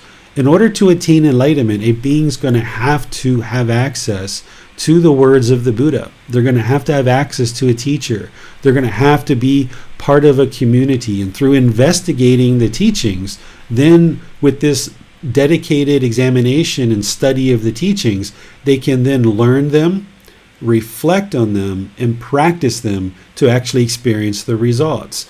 And if the mind is sluggish, if it's complacent, if it's lacking motivation, when you get into studying the teachings through this enlightenment factor of investigation, it will bring the mind up and start experiencing more energy. This energy, this enlightenment factor of energy, is having effort, determination, ambition, initiative, motivation, this mental vigor, this enthusiasm, and this willingness to do something. So when you find yourself somewhat complacent, or you find the mind is complacent, it's lacking energy, then you've got to apply effort and determination to pick the mind up and move it towards the middle, where it can now have this motivation and this willingness to do something. And then there's this joy associated with investigation of the teachings, associated with bringing this energy into the mind. Then the mind becomes more joyful. This joy that we're talking about with the enlightened mind, it's not associated with any object, right? It's not, oh, I got a new car, so I'm joyful. It's unconditioned gladness. It's where the mind, through clearing out the pollution, the mind just feels joyful just because it's joyful. The practitioner isn't attaining this joy based on craving, desire, attachment. That's what an unenlightened mind is going to be doing. But as you practice investigation, energy, then the mind springs up this joy. And that's how you move the mind from the sluggish condition into the middle. And then you work on maintaining that for longer and longer and longer periods of time. But then if you overshoot that, the mind can move into this excited state, or it can just always be excited. There's a lot of people who experience what we might call mania or excitement or overactivity of the mind or anxiety, right? Where the mind is always on the go. And if you experience this quite frequently, then you would like to practice the enlightenment factor of tranquility, concentration, and equanimity. Tranquility is this relaxed steadiness, this stability, this peacefulness, this stillness of mind. And you would like to practice that. You're cultivating it in meditation, but you practice it in daily life too, where you work on maintaining this relaxed mental state, this steadiness, this stability, this peacefulness, this stillness of mind, and try to maintain that in the middle. And as you do, as you practice this calmness, that's where concentration will come into the mind. This mental alertness, this attentiveness, the ability to give your attention or thought to a single object or activity. This is referred to as singleness of mind. It's described in the Eightfold Path as right concentration. And the way that you cultivate this is once again in meditation.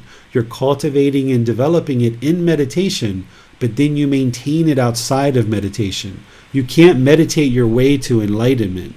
You actually have to practice outside of meditation as well. So you cultivate this concentration as part of your meditation practice, focusing on the breath, training the mind to have singleness of mind, being peaceful, calm, serene, and content with joy. Just focus on the breath and only the breath. Singleness of mind. You get better and better at observing the arising thoughts. You get better and better at cutting those off and letting them go. And then that arises concentration in the mind. And then in daily life, as I was explaining to T, you just focus on one thing at a time. Don't try to get in the situation where you're trying to do multiple things and rapidly switching from thing to thing to thing to thing to thing, because that's just training the mind to rapidly cycle from one thing to the next. It actually can't do more than one thing at a time. It's a delusion that the mind is actually doing 3, 4, 5 things at a time. If you're eating a sandwich, watching TV, and talking on the phone, you're actually not doing all 3 of those things simultaneously. For a few seconds, you're eating a sandwich. For a few seconds, you're watching TV. For a few seconds, you're talking on the phone. But when you got off the phone, you didn't really feel like you fully understood the conversation, and you had an in-depth conversation. And you didn't fully understand what was being communicated in the TV program. And you didn't fully remember digesting the sandwich because you were doing these things so rapidly, the mind was switching from one to the next to the next to the next. And then when you get done, the person you were talking to is probably frustrated that you weren't giving them their full attention.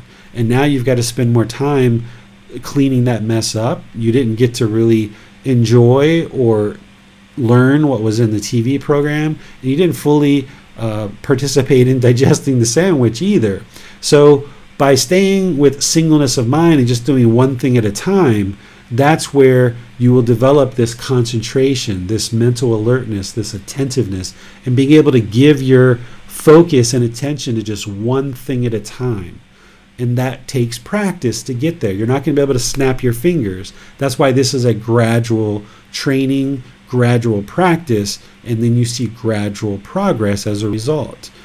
But by arising this tranquility, by practicing this concentration, then you can start also bringing in equanimity into the mind. To bring it out of that excited state, you can practice this mental calmness, composure, this evenness of temper, especially in difficult situations. This is how you bring the mind into this middle where it's no longer overactive and processing and trying to rapidly switch from thing to thing to thing. The other way that you do that is the second part of equanimity. Equanimity has 2 aspects to it. It's this calmness, this composure, this evenness of temper, especially in difficult situations. But there's also this part of treating everyone impartially, or treating everyone fairly, treating everyone equally. That's that root word of equanimity, equally, right? You're treating everyone equally. You treat every person in your life exactly the same way, practicing the Eightfold Path. So you practice right intention, right speech, right action, and all of these teachings, treating people polite, kind, friendly, and respectful. No matter who they are, no matter what part of society they're in, you're just always being the same way. Because if you treat one group of people or one particular person one way, and you treat another person or another group of people another way, this really taxes the mind and creates a lot of overactivity in the mind where you're always constantly having to figure out, who am I talking to? Am I talking to the president of the country? Am I talking to my boss? Am I talking to a coworker? Am I talking to somebody on the street? Who am I talking to, and how do I need to conduct myself in this situation? That taxes the mind and puts a real burden on the mind and creates this overactivity in the mind and can create this excited anxiety in the mind. The way that you calm that down and you bring it into the middle is you just treat everyone the same through these good, wholesome teachings. You're always practicing all the steps of the Eightfold Path to include right intention, right speech, and right action. And that will bring the mind to this permanent mental state more and more and more as you practice all of these teachings, because you're permanently treating everyone the same. You don't have one way to treat one group of people and another way to treat another group of people. You just do everything the same with everybody. Polite, kind, friendly, and respectful, and training the mind in all of these teachings. So let me pause here and see what questions you guys have on these particular aspects of the Buddhist teachings of the 7 factors of enlightenment as a tool to help you move the mind out of this sluggish condition and out of this excited condition. The way that you ask questions is put those in Facebook, YouTube, or Zoom, and then we'll get your questions asked during the class, or you can raise your hand electronically to be called on. So to clarify, the 7 factors are best understood as a way to fine-tune the mind toward enlightenment, essentially. Yes, if you go back to that analogy that I've used a few times, if you think about this being David or James or T or Marion or Jim, if you think about this being as like a big hunk of wood and you're trying to create this sculpture, when you first start learning this path, things like right view, right intention, right speech, and others, you're using a big old axe maybe or a hatchet and chopping off big pieces of wood. Because usually our speech is pretty harsh for some people who come to this path. You know, it can be pretty bad. At least mine was. I can't speak for anyone else.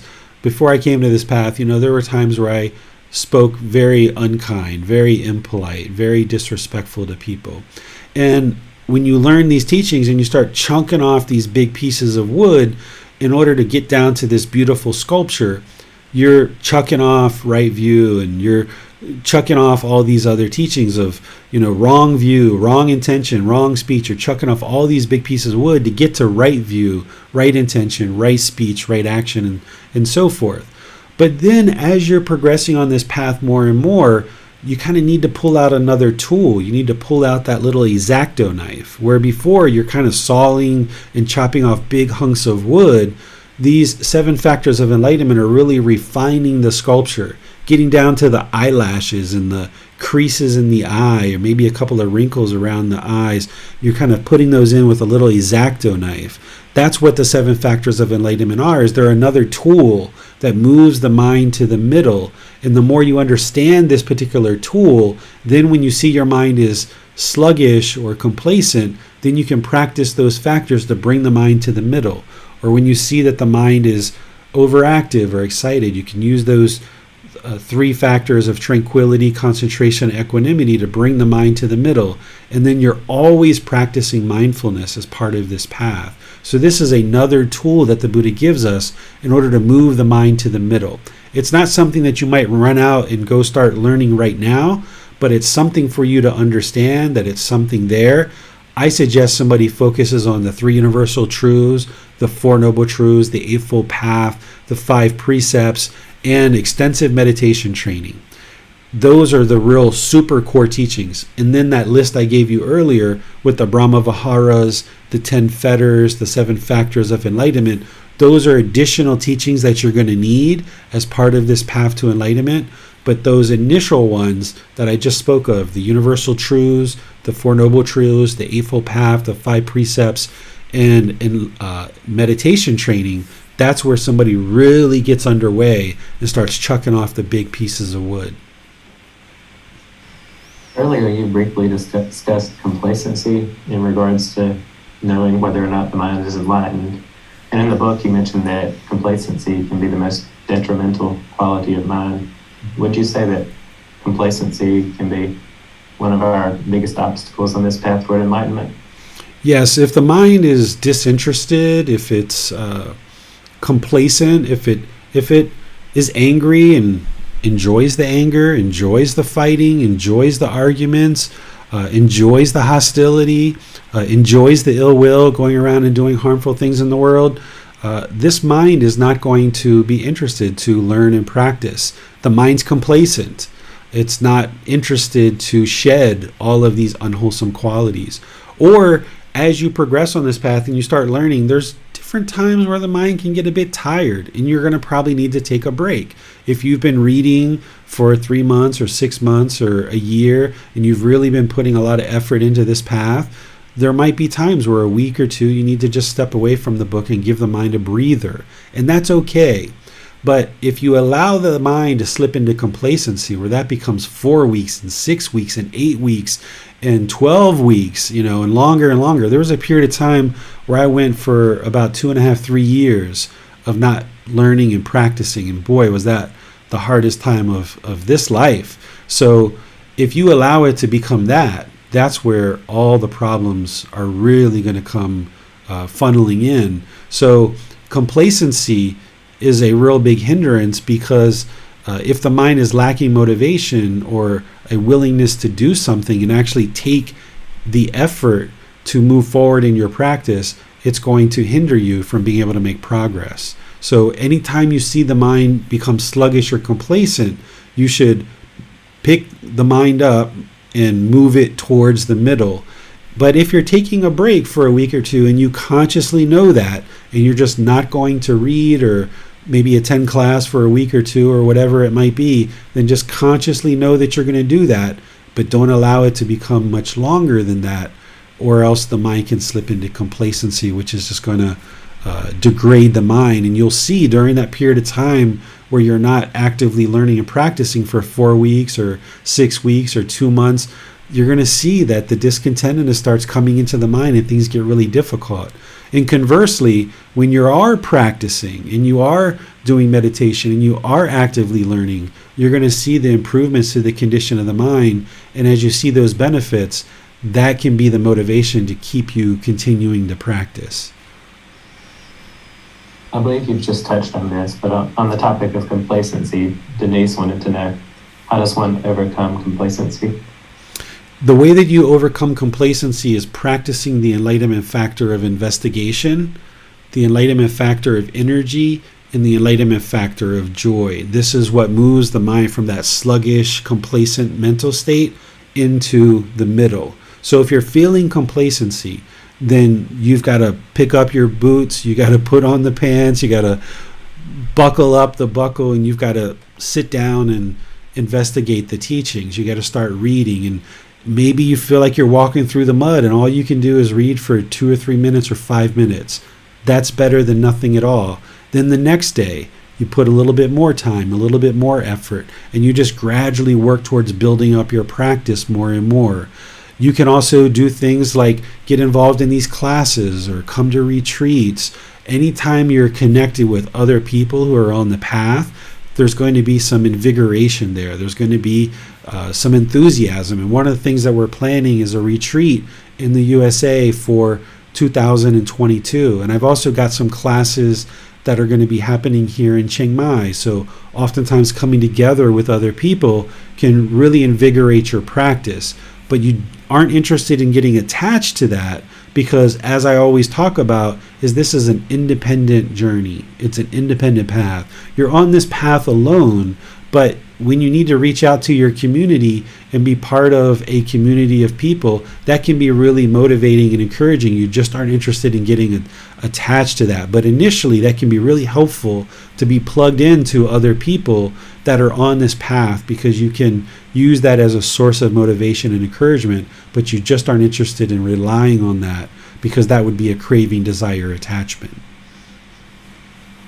As we walk the path, David, how much would you say we should be focused on enlightenment? To me, I look at enlightenment as another full-time job. If you're a parent, if you have a full-time job already, those are 2 full-time jobs right there. You can think of this path to enlightenment as like a 3rd full-time job. And you're going to put in time where you can. You know, one of the things that I used to do is I know that I take my son to the school in the morning and I bring him home at night. So I would spend a little bit of time in the daytime looking at books or looking at what I needed to look at. And then when he went to sleep, I would make sure that he was asleep by 8 o'clock each night, because then that gave me a few hours in the evening in order to focus on the things that I needed to focus on. So what an enlightened being is going to do, and somebody who's on the path to enlightenment is going to do, is they're going to get their life fairly organized, where they're a problem solver. They're able to solve problems really well with this wisdom that comes in. So if we're diligent to ensure that our life responsibilities are taken care of, like getting our children to sleep or attending to our work duties and tasks, this is going to allow us time to make space in our life to read and attend these classes and meditate and carve out this time for ourselves that we need.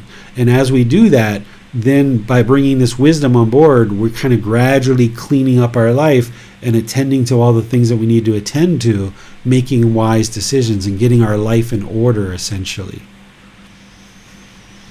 And while enlightenment may be our end goal on this path, you'd say that there's a lot of progress that we can make and improvements we can see in our daily life far before we experience enlightenment. Is that correct? Yeah, that's one of the beneficial things that I feel that this path has, is that rather than just believing a bunch of things and hoping it comes true when you die, instead, as you gradually learn and you gradually train the mind, you gradually see this progress, that discontentedness is gradually diminishing. There's people that I've talked to that have learned these teachings in a matter of a few days. They notice certain situations that would have once caused anger or frustration. That same situation occurred and it didn't. They didn't experience those same results. And surely people who learn and practice for a few weeks or a few months, they see more and more progress as the discontentedness slowly diminishes. But if the mind's complacent and not doing the work, you're not going to get there. So while you might see some initial progress, don't necessarily get excited about that, because that's, again, a conditioned feeling. See the progress, observe the progress, know that it's happening, but just stay diligent in walking this path, not running the path with the Buddha and not crawling the path with the Buddha, but walking the path with the Buddha. You'd like to diligently walk this path, making conscious choices to clear out times in your life where you can read, clear out times where you can meditate, and know that these things are going to change. Even though maybe tonight or tomorrow you plan to read for a certain period of time, there's going to potentially be some impermanence that comes up that you're not going to be able to do that. So then you just take the next available opportunity.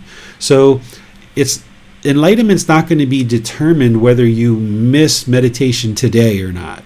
It's going to be determined based on, if you miss meditation today, what do you do next? Do you continue to miss meditation for the next 3 years like I did at one point? Or do you say, okay, I missed meditation today, but all right, now it's tomorrow. Let me jump on that. Let me go ahead and meditate, right? So you're going to experience impermanence along the way where you're going to be looking to read and you're not able to, or you're going to be looking to meditate and you're not able to. But then you just gradually work into your life this consistent development where 10, 15, 20 minutes a day, you're reading from the book. And then you're building your meditation practice 2 to 3 times a day. You're attending these classes Sunday, Wednesday, or Sunday or Wednesday. If you're missing class, you take in the replay at some point, and that you gradually build up your practice. And this is how you're going to be able to walk the path with the Buddha and see this gradual improvement along the way. Thank you, David. Those are all the questions we have for today. All right. Well, I would like to once again thank all of you guys for joining today's class. As I started out with, that you may not have a crystal clear understanding of what enlightenment is at this point. And that wasn't the goal of this class. The goal of this class was to evolve your understanding of what enlightenment is. So if you learned 1, 2, 3, 4 things or more about what enlightenment is, then you're further along in your development. You've gained some wisdom in this class, and now you will have a little bit better of an understanding of what enlightenment is, so you can work towards that. Even if all you heard today is that enlightened beings are polite, kind, friendly, and respectful, and you start practicing that, that's going to be good for your peacefulness and welfare for a very long period of time. So there's multiple things that we shared in today's class, and don't feel like you're going to be able to absorb and understand every single piece of content that I share in every class. But in each class, if you learn 1, 2, 3, 4 things or more, then you're gradually building up your wisdom. And like some of these other students have done, is you are most likely going to be interested in repeating these classes more than once. You're going to be reading the book more than a few times. The people that have made the most progress, I know they've read this book 5, 6, 8, 10 times, some of the students. So this book isn't the kind of book that you read once and then you put it down. It's the type of book that you're going to read multiple times, you're going to consult multiple times, you're going to look at multiple times and continue to soak the teachings into the mind. So my goal here was to evolve your understanding of what enlightenment is. And if you've been able to do that in today's class, then that's really helpful for you. Another thing I would like to share is, as you know, these classes tend to be about 2 hours long, and that tends to be kind of the sweet spot for these classes. Sometimes a little bit shorter, sometimes a little bit longer. As you understand that part of the enlightened mind is to develop focus, concentration, clarity of mind, and memory. Well, just by you training the mind on Sundays and or Wednesdays, or as you're taking this in on the podcast or through the replay on YouTube or something, just being able to take in 2 hours of content at one sitting and training the mind to be focused, concentrated, having clarity of mind, and having memory to be able to remember the things that we're talking about, that's training your mind right there. Just to be able to participate in these classes and hold the mind in concentration during these classes. So while we may be used to 45-minute classes or hour classes, and then there's a break and people tend to go off and do different things, as you come and go out of the class, you're welcome to come and go as you like. You're welcome to take breaks as you like. But keep in mind that by you being able to focus on a learning experience like this for 2 hours, just doing that twice a week is going to help build in more concentration, more focus, more clarity of mind, and more memory. So continuing to learn and practice these teachings through learning in these classes is going to develop that mind more and more and more, along with all the other things that you're going to be doing as part of this path to enlightenment. Next Sunday, we're going to be in chapter 4, which is the Four Noble Truths, establishing right view. There I'm going to be talking about the 3 universal truths and 4 noble truths. And we've already done that once in this program, but we're going to do it again because it's so crucial, it's so important.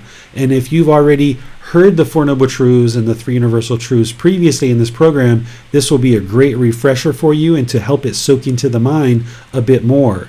If you're joining us recently, then this might be the first time that you've heard me teach it, and that's going to be really helpful for you because this is the first discourse of the Buddha. When he attained enlightenment and he taught the first 5 students, this is the first discourse. Without learning the teachings and practicing the teachings of the Four Noble Truths, someone would not be able to attain enlightenment. So it's important to establish right view as part of building all the other teachings on top of it. So that's why it's right here at the very beginning of the book. And we're going to be teaching that on Sunday. If for some reason you can't make it live, there's always the podcast or the videos on YouTube and Facebook that you can learn with. So you're welcome to access those there. This Wednesday, we're going to be doing our 3rd class of our 4-part series of loving kindness meditation. So you're welcome to attend that or listen to that on the replay as well. So thank you for joining today's class. As you learn and practice along this path, it's the very best thing you could be doing for yourself, those close to you, and all of humanity. I'll see you in a future class. Have a lovely rest of your day. Sawadee krap.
Thank you again for watching.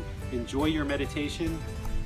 Look forward to seeing you online and answering any questions that you might have. Thank you so much.